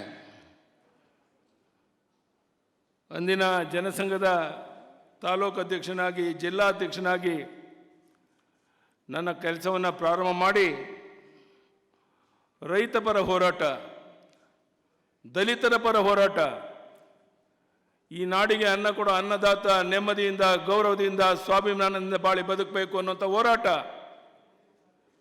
ಒಂದು ಸಂದರ್ಭದಲ್ಲಿ ಶಿವಮೊಗ್ಗದಲ್ಲಿ ಸುಮಾರು 50-60 ಸಾವಿರ ಜನ ರೈತನ್ನು ಸೇರಿಸಿ ಒಂದು ಸಭೆ ಮಾಡಿದಾಗ ರಾಜನಾಥ್ ಸಿಂಗ್ ಬಂದು ನೋಡಿ ಆ ಕಾರ್ಯಕ್ರಮ ಉದ್ಘಾಟನೆ ಮಾಡಿ ಆಶ್ಚರ್ಯಚಕಿತಪಟ್ಟರು. ಇದು ರಾಜ್ಯ ಮಟ್ಟದ್ದೋ ಜಿಲ್ಲಾ ಮಟ್ಟದ್ದೋ ಅಂತ. ಅದೇ ರೀತಿ ಸುಮಾರು 50,000 ಜನ ಮಹಿಳೆಯರನ್ನು ಸೇರಿಸಿ ಕಾರ್ಯಕ್ರಮ ಮಾಡಿದಾಗ ದಿವಂಗತ ಸುಷ್ಮಾ ಸ್ವರಾಜ್ ಅವರು ಆ ಕಾರ್ಯಕ್ರಮಕ್ಕೆ ಬಂದು ಅಚ್ಚರಿಯನ್ನು ವ್ಯಕ್ತಪಡಿಸಿದ್ರು. ಹೀಗೆ ಕರ್ನಾಟಕ ರಾಜ್ಯದಲ್ಲಿ ಪಕ್ಷವನ್ನು ಬಲಪಡಿಸುವಂಥ ಒಂದು ಕೆಲಸ ಮಾಡಿದ ಪರಿಣಾಮ ಇವತ್ತು ಈ ಸ್ಥಾನದಲ್ಲಿದ್ದೇನೆ ಅಂತೇಳಿ ಭಾಳ ವಿನಮ್ರತೆಯಿಂದ ನಿಮಗೆ ಹೇಳಕ್ಕೆ ನಾನು ಇಚ್ಛೆ ಪಡ್ತೇನೆ. ಅಂದು ಅಟಲ್ ಬಿಹಾರಿ ವಾಜಪೇಯಿ ಅವರು ಕೇಂದ್ರದಲ್ಲಿ ನೀನು ಸಚಿವನಾಗಬೇಕು ಅಂತ ಹೇಳಿದರು. ನಾನು ಹೇಳಿದೆ, ನಾನು ಕರ್ನಾಟಕದಲ್ಲಿ ಪಕ್ಷವನ್ನು ಕಟ್ಟಬೇಕಾಗಿದೆ, ಯಾವ ಕಾರಣಕ್ಕೂ ನಾನು ಡೆಲ್ಲಿಗೆ ಬರೋದಿಲ್ಲ, ನನಗೆ ಇಲ್ಲಿ ಪಕ್ಷವನ್ನು ಕಟ್ಟಕ್ಕೆ ಬಿಡಿ ಅಂತ ಹೇಳಿದೆ. ಆ ಸಮಯದಲ್ಲಿ ಅಟಲ್ ಬಿಹಾರಿ ವಾಜಪೇಯಿ, ಲಾಲ್ ಕೃಷ್ಣ ಅದ್ವಾನಿ, ಮುರಳಿ ಮನೋಹರ್ ಜೋಶಿ ಇವರೆಲ್ಲ ರಾಜ್ಯದಲ್ಲಿ ಪ್ರವಾಸ ಮಾಡುವಂಥ ಸಂದರ್ಭದಲ್ಲಿ 200-300-400 ಜನ ಸೇರ್ತಾ ಇರಲಿಲ್ಲ. ಎದೆಗುಂದಿದೆ ಅವರೆಲ್ಲರ ಸಹಕಾರದಿಂದ ನಾಡಿನ ಉದ್ದಗಲಿಕ್ಕೆ ಓಡಾಟ ಮಾಡಿದೆ. ಭಗವಂತನ ದಯದಿಂದ ಇಬ್ಬರಿದ್ದವರು 4 ಜನ ಆದೋ. ಇವತ್ತು ಭಾರತೀಯ ಜನತಾ ಪಾರ್ಟಿ ಕರ್ನಾಟಕ ರಾಜ್ಯದಲ್ಲಿ ಅಧಿಕಾರಕ್ಕೆ ಬಂದಿದೆ ಅಂತ ಹೇಳಿದ್ರೆ ಶಿಕಾರಿಪುರ ತಾಲೂಕಿನ ಜನ 7 ಬಾರಿ ನನ್ನನ್ನು ಶಾಸಕನಾಗಿ ಮಾಡಿದ್ರು. ಇಡೀ ರಾಜ್ಯದ ಜನ ನಮ್ಮ ಪರವಾಗಿ ನಿಂತರು. ಹಣದ ಬಲ, ಹೆಂಡದ ಬಲ, ತೋಳು ಬಲ, ಅಧಿಕಾರ ಬಲ, ಜಾತಿಯ ವಿಷಬೀಜ ಬಿತ್ತರೂ ಸಹ ಜನ ನಮ್ಮನ್ನು ಕೈ ಬಿಡಲಿಲ್ಲ. ಇವತ್ತು ನಾವಿಲ್ಲಿದ್ದೇವೆ. ಈ ಪರಿಸ್ಥಿತಿಗೆ ಲಕ್ಷಾಂತರ ಜನ ಕಾರ್ಯಕರ್ತರ ಪರಿಶ್ರಮ ಕಾರಣ. ನಾನು ನಿಮಗೆ ವಿನಮ್ರತೆಯಿಂದ ಒಂದು ಮಾತನ್ನು ಹೇಳ್ತೇನೆ. ಪ್ರಧಾನಿ ನರೇಂದ್ರ ಮೋದಿಜಿಯವರು, ಕೇಂದ್ರ ಸರ್ಕಾರ, ಗೃಹ ಮಂತ್ರಿ ಅಮಿತ್ ಶಾ, ನಡ್ಡಾಜಿ ಎಲ್ಲರ ಒಂದು ಅಭಿಪ್ರಾಯ ಏನೋ, 75 ವರ್ಷ ದಾಟಿದ ಯಾವುದೇ ವ್ಯಕ್ತಿಗೆ ಸ್ಥಾನಮಾನಗಳನ್ನು ಕೊಡೋಲ್ಲ ಅನ್ನೋ ತೀರ್ಮಾನ ಕೇಂದ್ರ ತಗೊಳ್ತು. ಯಾರಿಗೂ ಅವಕಾಶ ಕೊಡಲಿಲ್ಲ. ಆದರೆ ಯಡಿಯೂರಪ್ಪನ ಬಗ್ಗೆ ಅತ್ಯಂತ ವಾತ್ಸಲ್ಯ, ಪ್ರೀತಿ, ವಿಶ್ವಾಸದಿಂದ ನನಗೆ ಅವಕಾಶವನ್ನು ಮಾಡಿಕೊಟ್ರು. 2 ವರ್ಷ ಈ ರಾಜ್ಯದ ಮುಖ್ಯಮಂತ್ರಿಯಾಗಿ ಕೆಲಸ ಮಾಡೋಕ್ಕೆ ಅವಕಾಶ ಮಾಡಿಕೊಟ್ರು. ನಾನು ದೇವರಲ್ಲಿ ಪ್ರಾರ್ಥನೆ ಮಾಡೋದು ಇಷ್ಟೇ, ಮತ್ತೊಮ್ಮೆ ನರೇಂದ್ರ ಮೋದಿಯವರು, ಅಮಿತ್ ಶಾಜಿಯವರು ಮುಂದಿನ ಚುನಾವಣೆಯಲ್ಲಿ ಗೆದ್ದು ಬಂದು ಈ ದೇಶದ ಪ್ರಧಾನಿಯಾಗಿ ದೇಶವನ್ನು ಮುನ್ನಡೆಯುತ್ತಾ ತಗೊಂಡೋದಾಗ ಮಾತ್ರ ಭಾರತ ಜಗತ್ತಿನಲ್ಲೇ ಒಂದು ಪ್ರಬಲ ರಾಷ್ಟ್ರವಾಗಿ ಬೆಳೆಯೋದಕ್ಕೆ ಸಾಧ್ಯ ಇದೆ ಅನ್ನುವಂಥದ್ದು ಈ ದೇಶದ ಜನರ ಅಭಿಪ್ರಾಯ. ನಾನು ದೇವರಲ್ಲಿ ಪ್ರಾರ್ಥನೆ ಮಾಡ್ತೇನೆ, ಮುಂದೆ ಬರುವಂಥ ದಿವಸಗಳಲ್ಲಿ ಈ ನಮ್ಮ ನರೇಂದ್ರ ಮೋದಿ ಅಮಿತ್ ಶಾ ಜೋಡಿ ಮತ್ತೊಮ್ಮೆ ಲೋಕಸಭಾ ಚುನಾವಣೆಯಲ್ಲಿ ಗೆದ್ದು ಇನ್ನೊಮ್ಮೆ ಅಧಿಕಾರಕ್ಕೆ ಬಂದು ಪ್ರಪಂಚದಲ್ಲೇ ದೇಶವನ್ನು ಮುನ್ನಡೆಯುತ್ತ ತಗೊಂಡೋಗುವಂಥ ಒಂದು ಅವಕಾಶ ಸಿಗಬೇಕು ಅಂತ ಹೇಳಿ ದೇವರಲ್ಲಿ ಪ್ರಾರ್ಥನೆಯನ್ನು ಮಾಡ್ತೇನೆ. ಶಿವಮೊಗ್ಗ ಜಿಲ್ಲೆಯಲ್ಲಿ ಓಡಾಟ ಮಾಡೋಕ್ಕೆ ಒಂದು ಕಾರು ಇಲ್ಲದೆ ಇದ್ದ ಕಾಲದಲ್ಲಿ ಬೈಸ್ಕಲಲ್ಲಿ ಓಡಾಟ ಮಾಡಿ ಕೆಲಸವನ್ನು ಮಾಡಿದ್ದೇವೆ. ನೂರಾರು ಜನ ಕಾರ್ಯಕರ್ತರು, ಇಲ್ಲಿ ಪದ್ಮನಾಭ ಭಟ್ ಇಲ್ಲ, ನಮ್ಮ ಗುರುಮೂರ್ತಿಯವರು ಬಂದಿದ್ದಾರೆ, ಬೇಳೆ ಎಲ್ಲ ನಮ್ಮ ಕಾರ್ಯಕರ್ತರಿದ್ದಾರೆ. ಆ ಕಾಲದಲ್ಲಿ ನಾವು ಓಡಾಟ ಮಾಡ್ತಿದ್ದ ಕಾಲದಲ್ಲಿ ಆಶ್ಚರ್ಯ ಆಗುತ್ತೆ. ಯಾರೂ ಇಲ್ದಾಗಿ ಈ ಪಕ್ಷವನ್ನು ಕಟ್ಟುವಂಥ ಪ್ರಯತ್ನ ಮಾಡಿದ್ರು. ಇವತ್ತು ಪಕ್ಷ ಸದೃಢವಾಗಿ ಬೆಳೆದಿದೆ. ಇಡೀ ದೇಶದಲ್ಲೇ ಮೊದಲನೇ ಎತ್ತರಕ್ಕೆ ಬೆಳೆದಿರುವಂಥ ಪಕ್ಷ. ಈಶ್ವರಮಂಡ್ರು ಇಲ್ಲೇ ಕುಂತಿದ್ದಾರೆ, ನಮ್ಮ ಅನೇಕ ಮುಖಂಡರು ಇಲ್ಲಿ ಕುಂತಿದ್ದಾರೆ. ನಾವೆಲ್ಲ ಒಟ್ಟಾಗಿ ಸೇರಿ ಪಕ್ಷವನ್ನು ಬಲಪಡಿಸೋದ್ರ ಪರಿಣಾಮ ಇವತ್ತು ನಾವು ಮತ್ತೊಮ್ಮೆ ಅಧಿಕಾರಕ್ಕೆ ಬರೋಕ್ಕೆ ಸಾಧ್ಯ ಆಯಿತು. ಈಗಾಗಲೇ ನಾವೇನೇನು ಸಾಧನೆಯನ್ನು ಮಾಡಿದ್ದೇವೆ ಅನ್ನೋದ್ರ ಬಗ್ಗೆ ಸವಿಸ್ತಾರವಾಗಿ ಮಾಹಿತಿಗಳನ್ನು ನೀಡಿದ್ದಾರೆ. ನಾನು ಮತ್ತೊಮ್ಮೆ ಪುನರಪಿ ಅದನ್ನೇ ಮಾತನಾಡೋಕ್ಕೆ ಇಷ್ಟಪಡೋದಿಲ್ಲ. ಜನರ ಆಶೀರ್ವಾದದಿಂದ ಈ ಸಾಧನೆಯನ್ನು ಮಾಡಿದ್ದೇವೆ. ನಾನು ಮಾಧ್ಯಮದ ಸ್ನೇಹಿತರಿಗೆ ಅಭಿನಂದನೆಯನ್ನು ಸಲ್ಲಿಸ್ತೇನೆ. ಎಲ್ಲ ಸಂದರ್ಭದಲ್ಲೂ ನಮ್ಮ ಪರವಾಗಿ ಗಟ್ಟಿಯಾಗಿ ನಿಂತು ನಾವು ಮಾಡಿದಂಥ ಒಳ್ಳೆಯ ಕೆಲಸವನ್ನು ಜನರಿಗೆ ತಿಳಿಸುವಂಥ ಕೆಲಸವನ್ನು ಮಾಡಿದ್ದೀರಾ.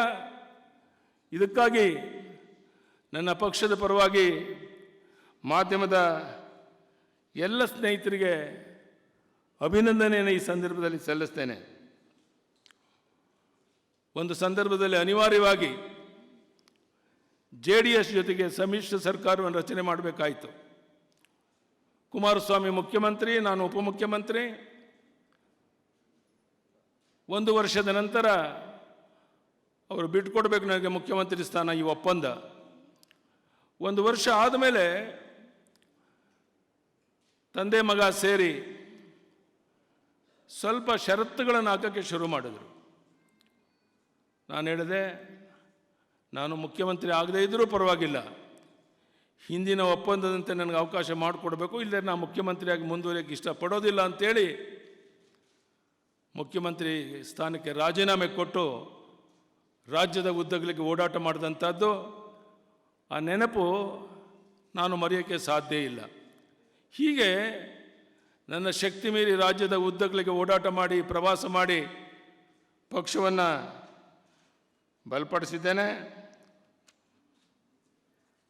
ರಾಜ್ಯದ ಉದ್ದಕ್ಕೆ ಅಗಲಕ್ಕೆ ಕಾಲಿಗೆ ಚಕ್ರ ಕೊಂಡವನಂತೆ 2008ರಲ್ಲಿ ಪಕ್ಷವನ್ನು ಸ್ವಂತ ಬಲದ ಮೇಲೆ ಅಧಿಕಾರಕ್ಕೆ ತಂದು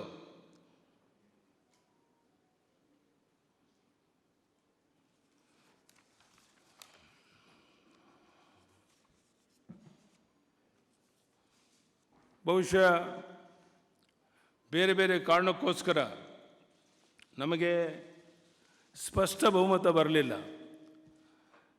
108, 110 ಉಳಿದವರನ್ನ ಬೆಂಬಲದೊಂದಿಗೆ ಆಡಳಿತ ನಡೆಸಬೇಕಾಯಿತು.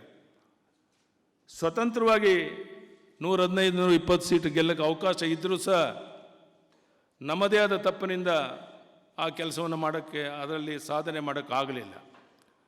ನನಗೆ ವಿಶ್ವಾಸ ಇದೆ, ಬರುವಂಥ ದಿವಸಗಳಲ್ಲಿ ರಾಜ್ಯದ ಉದ್ದಗಲಕ್ಕೆ ನೀವೆಲ್ಲ ಓಡಾಟ ಮಾಡಿ ಪಕ್ಷವನ್ನು 125, 130 ಸೀಟ್ ಗೆಲ್ಲೋದ್ರ ಮೂಲಕ ಮತ್ತೊಮ್ಮೆ ಈ ರಾಜ್ಯದಲ್ಲಿ ಭಾರತೀಯ ಜನತಾ ಪಾರ್ಟಿಯನ್ನು ಅಧಿಕಾರಕ್ಕೆ ತರುವಂಥ ಸಂಕಲ್ಪ ನನ್ನದಾಗಿದೆ.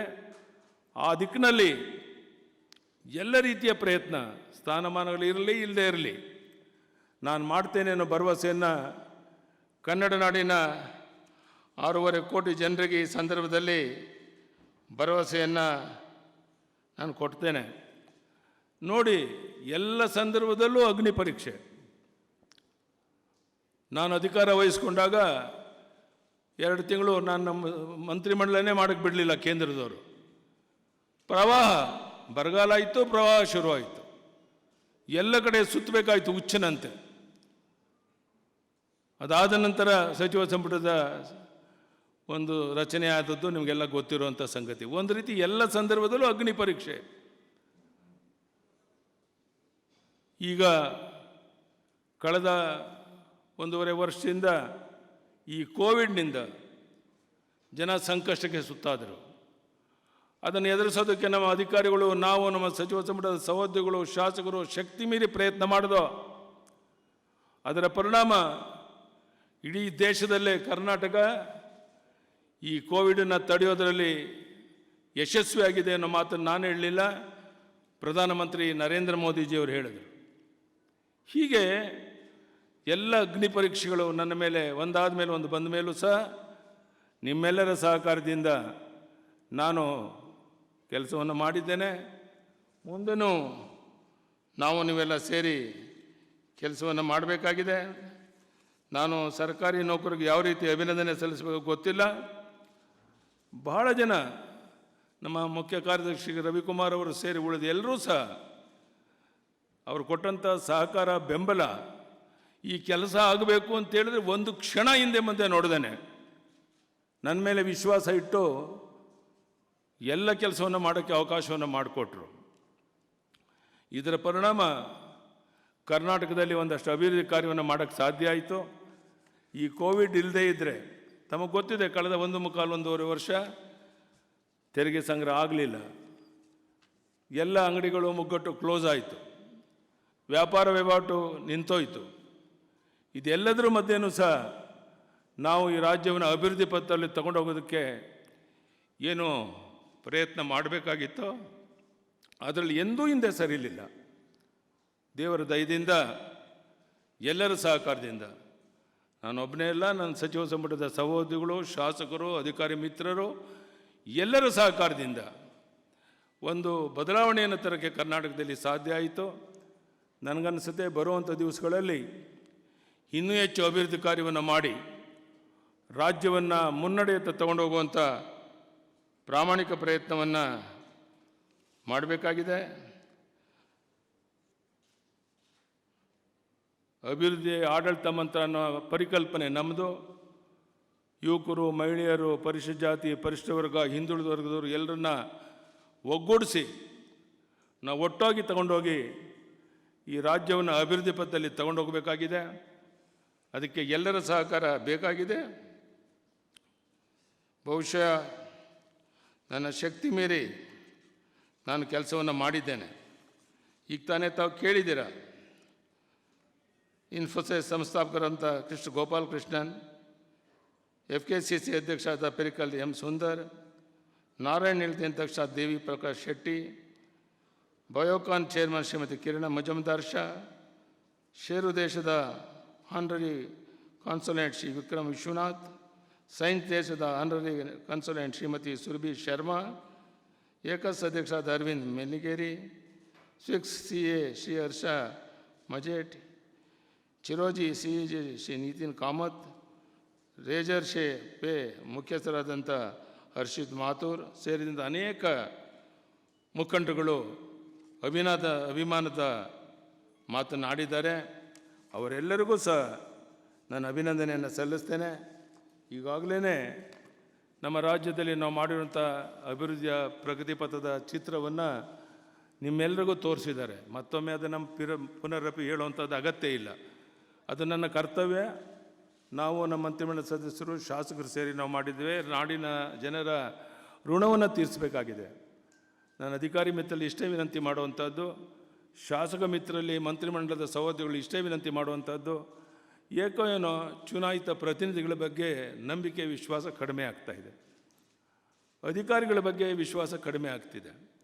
ಪ್ರಧಾನಿ ನರೇಂದ್ರ ಮೋದಿಯವರ ಅಪೇಕ್ಷೆ ನಾವು ಸ್ವಲ್ಪ ಪ್ರಾಮಾಣಿಕರಾಗಿ ಚುನಾಯಿತ ಪ್ರತಿನಿಧಿಗಳು, ಅಧಿಕಾರಿಗಳು ಕೆಲಸ ಮಾಡಿ ಈ ದೇಶವನ್ನು, ಈ ರಾಜ್ಯವನ್ನು ಮುನ್ನಡೆಯುತ್ತಾ ತಗೊಂಡು ಹೋಗಬೇಕು ಅಂತ ಅಪೇಕ್ಷೆ ಇದೆ. ಭಾಳ ಜನ ಪ್ರಾಮಾಣಿಕ ಅಧಿಕಾರಿಗಳಿದ್ದೀರಾ. ಬೆಂಗಳೂರು ನಗರದ ಅಭಿವೃದ್ಧಿ ಬಗ್ಗೆ ನಾನು ಮೊನ್ನೆ ಓಡಾಟ ಮಾಡ್ಕೊಂಡು ಬಂದೆ. ಅದನ್ನು ನೋಡಿದಾಗ ನಾನು ಯಾವುದೇ ಒಬ್ಬಿಬ್ಬರ ಹೆಸರು ಹೇಳೋದು ತಪ್ಪಾಗುತ್ತೆ ಅಂತ ಕಾಣುತ್ತೆ. ಎಲ್ಲರ ಪರಿಶ್ರಮದಿಂದ ಬೆಂಗಳೂರು ನಗರವನ್ನು ಇಡೀ ದೇಶದಲ್ಲೇ ಮಾದರಿ ನಗರವನ್ನಾಗಿ ಮಾಡುವಂಥ ಪ್ರಯತ್ನ ನಾವು ಮಾಡ್ತಾ ಇದ್ದೇವೆ. ಈ ರೀತಿ ಕೇವಲ ಬೆಂಗಳೂರು ನಗರ ಮಾತ್ರ ಅಲ್ಲ, ಕರ್ನಾಟಕ ರಾಜ್ಯದ ಒಂದೊಂದು ಜಿಲ್ಲೆಯ ಅಭಿವೃದ್ಧಿ ಮಾಡಬೇಕಾಗಿದೆ. ಅದಕ್ಕೆ ಎಲ್ಲರೂ ಒಟ್ಟಾಗಿ ಸೇರಿ ಕೆಲಸ ಮಾಡಬೇಕಾಗಿದೆ. ಆ ಅವಿರತ ಪ್ರಯತ್ನದಲ್ಲಿ ನಾವು ನೀವು ಮಾಧ್ಯಮದ ಸ್ನೇಹಿತರು ಎಲ್ಲರೂ ಸಹಕಾರವನ್ನು ಕೊಟ್ಟರೆ ಆ ದಿಕ್ಕಿನಲ್ಲಿ ನಾವು ಯಶಸ್ವಿಯನ್ನು ಕಾಣೋಕ್ಕೆ ಸಾಧ್ಯ ಇದೆ ಅನ್ನೋ ಮಾತನ್ನು ಹೇಳ್ತಾ ತಾವ್ಯಾರು ಅನ್ಯತಾ ಭಾವಿಸಬಾರ್ದು. ನಾನು ನಿಮ್ಮೆಲ್ಲರ ಅಪ್ಪಣೆಯನ್ನು ಪಡೆದು ತೀರ್ಮಾನ ಮಾಡಿದ್ದೇನೆ. ಎಲ್ಲರೂ ಊಟ ಮಾಡಿದ ನಂತರ ರಾಜಭವನಕ್ಕೆ ಹೋಗಿ ಮುಖ್ಯಮಂತ್ರಿ ಸ್ಥಾನಕ್ಕೆ ರಾಜೀನಾಮೆ ಕೊಡಬೇಕು ಅಂತ ತೀರ್ಮಾನ ಮಾಡಿದ್ದೇನೆ. ದುಃಖದಿಂದಲ್ಲ, ಸಂತೋಷದಿಂದ, ಖುಷಿಯಿಂದ 75 ವರ್ಷ ದಾಟದಂಥ ಯಡಿಯೂರಪ್ಪನಿಗೆ ಮತ್ತೆ 2 ವರ್ಷ ಮುಖ್ಯಮಂತ್ರಿಯಾಗಿ ಮುಂದುವರಿಕೆ ಮಾಡಿಕೊಟ್ಟಂಥ ಪ್ರಧಾನಿ ನರೇಂದ್ರ ಮೋದಿಯವರಿಗೆ, ಅಮಿತ್ ಶಾ ಜಿಯವರಿಗೆ, ನಡ್ಡಾ ಅವರಿಗೆ ಶಬ್ದಗಳಲ್ಲಿ ಅಭಿನಂದನೆ ಸಲ್ಲಿಸೋಕ್ಕಾಗೋದಿಲ್ಲ. ಅವರಿಗೆ ನಾನು ಋಣಿಯಾಗಿದ್ದೇನೆ. ಅವರೇನು ಕರ್ನಾಟಕದಲ್ಲಿ ಪಕ್ಷ ಬಲವರ್ಧನೆಯಾಗಿ ಮತ್ತೊಮ್ಮೆ ಅಧಿಕಾರಕ್ಕೆ ಬರಬೇಕು ಅನ್ನೋ ಅಪೇಕ್ಷೆ ಇದೆಯೋ ಅದನ್ನು ನೀವೆಲ್ಲ ಸೇರಿ ಮಾಡೋಣ ಅನ್ನೋ ಭರವಸೆಯನ್ನು ಕೊಟ್ಟು ಊಟದ ನಂತರ ನಾನು ರಾಜ್ಯಪಾಲರಿಗೆ ಹೋಗಿ ರಾಜೀನಾಮೆ ಪತ್ರವನ್ನು ಕೊಡ್ತಾ ಇದ್ದೇನೆ. ಅದಕ್ಕೆ ನಿಮ್ಮೆಲ್ಲರ ಸಹಕಾರ ಬೇಕು, ಎಲ್ಲರೂ ಒಟ್ಟಾಗಿ ಕೆಲಸ ಮಾಡೋಣ ಅಂತ ಮತ್ತೊಮ್ಮೆ ಪ್ರಾರ್ಥನೆ ಮಾಡಿ ತಮ್ಮೆಲ್ಲರಿಗೂ ವಂದನೆ, ಅಭಿನಂದನೆ ಸಲ್ಲಿಸಿ ನನ್ನ ಮಾತನ್ನು ಮುಗಿಸ್ತೀನಿ.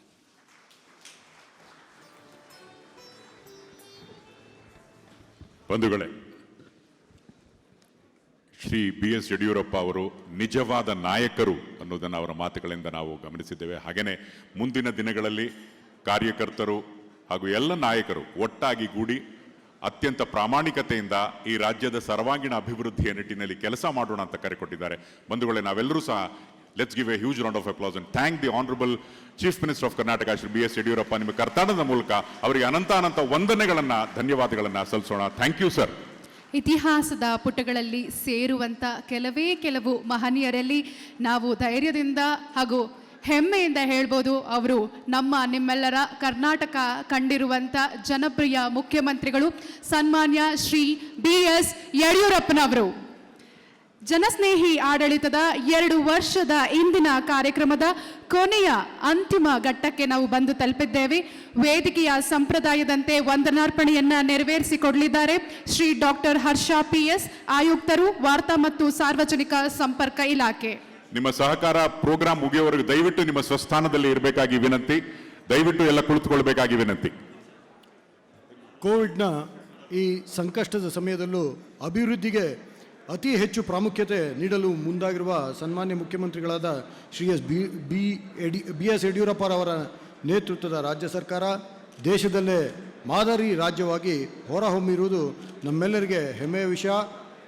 ಈ ಕಾರ್ಯಕ್ರಮದ ಕೇಂದ್ರ ಬಿಂದು ಹಾಗೂ ಧೀಮಂತ ನಾಯಕರಾದ ಸನ್ಮಾನ್ಯ ಮುಖ್ಯಮಂತ್ರಿ ಶ್ರೀ BS ಯಡಿಯೂರಪ್ಪ ಅವರಿಗೆ ಹೃದಯಪೂರ್ವಕವಾಗಿ ಧನ್ಯವಾದಗಳನ್ನ ಅರ್ಪಿಸ್ತೇನೆ. ಈ ಕಾರ್ಯಕ್ರಮದಲ್ಲಿ ಉಪಸ್ಥಿತರಿರುವ ಸನ್ಮಾನ್ಯ ಉಪಮುಖ್ಯಮಂತ್ರಿಗಳಾದ ಶ್ರೀ ಗೋವಿಂದ ಕಾರಜೋಳ, ಶ್ರೀ ಲಕ್ಷ್ಮಣ ಸವದಿ ಹಾಗೂ ಡಾಕ್ಟರ್ C ಅಶ್ವಥ್ ನಾರಾಯಣರವರಿಗೆ ಧನ್ಯವಾದಗಳನ್ನ ಅರ್ಪಿಸ್ತೇನೆ. ಉಪಸ್ಥಿತರಿರುವ ಎಲ್ಲ ಮಾನ್ಯ ಸಚಿವರು, ಮಾನ್ಯ ಸಂಸದರು, ಮಾನ್ಯ ಶಾಸಕರು, ಸರ್ಕಾರದ ಹಿರಿಯ ಅಧಿಕಾರಿಗಳು ಹಾಗೂ ಮಾಧ್ಯಮ ಪ್ರತಿನಿಧಿಗಳಿಗೆ ಧನ್ಯವಾದಗಳನ್ನ ಅರ್ಪಿಸ್ತೇನೆ. ನಾನಿವತ್ತು ಯಾವುದೇ ಸನ್ಮಾನ ಮಾಡಿಸ್ಕೊಳ್ಳೋಕೆ ಇಷ್ಟಪಡೋದಿಲ್ಲ. ನಮ್ಮ ಚುನಾಯಿತ ಪ್ರತಿನಿಧಿಗಳು, ಶಾಸಕರೆಲ್ಲ ಈ ಕಡೆ ಊಟಕ್ಕೆ ಬನ್ನಿ, ಅಧಿಕಾರಿಗಳೆಲ್ಲ ಆ ಕಡೆ ಊಟದ ವ್ಯವಸ್ಥೆ ಮಾಡಿದೆ. ದಯಮಾಡಿ ನಮ್ಮೆಲ್ಲ ಶಾಸಕರು, ಮಂತ್ರಿಗಳು ಈ ಭಾಗಕ್ಕೆ ಬರಬೇಕು ಅಂತ ವಿನಂತಿಯನ್ನು ಮಾಡ್ತೇನೆ. ಮತ್ತೊಮ್ಮೆ ಎಲ್ರಿಗೂ ಧನ್ಯವಾದ.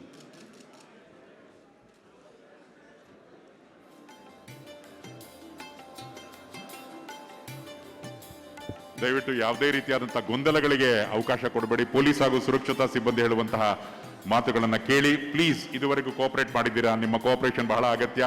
ಕೋವಿಡ್-19 ಪ್ರೋಟೋಕಾಲ್ಸ್ನ ಹಿನ್ನೆಲೆಯಲ್ಲಿ ದಯಮಾಡಿ ಸಹಕರಿಸಿ. ಇಂದಿನ ಕಾರ್ಯಕ್ರಮದ ಐತಿಹಾಸಿಕ ಕ್ಷಣಗಳಿಗೆ ಸಾಕ್ಷಿಯಾದಂಥ ವೇದಿಕೆ ಮೇಲಿದ್ದಂಥ ಎಲ್ಲ ಗಣ್ಯರಿಗೂ ಹಾಗೂ ಸನ್ಮಾನ್ಯ ಸಚಿವರು, ಸನ್ಮಾನ್ಯ ಶಾಸಕರು, ಪ್ರಧಾನ ಕಾರ್ಯದರ್ಶಿಗಳು, ಎಲ್ಲ ಅಧಿಕಾರಿ ವರ್ಗದವರಿಗೆ, ಮಾಧ್ಯಮ ಮಿತ್ರರಿಗೆ ನಮ್ಮೆಲ್ಲರ ಪರವಾಗಿ ಧನ್ಯವಾದಗಳನ್ನ ಅರ್ಪಿಸ್ತಾ, ಪ್ಲೀಸ್ ಸ್ಟೇ ಸೇಫ್, ಹುಷಾರಾಗಿರಿ.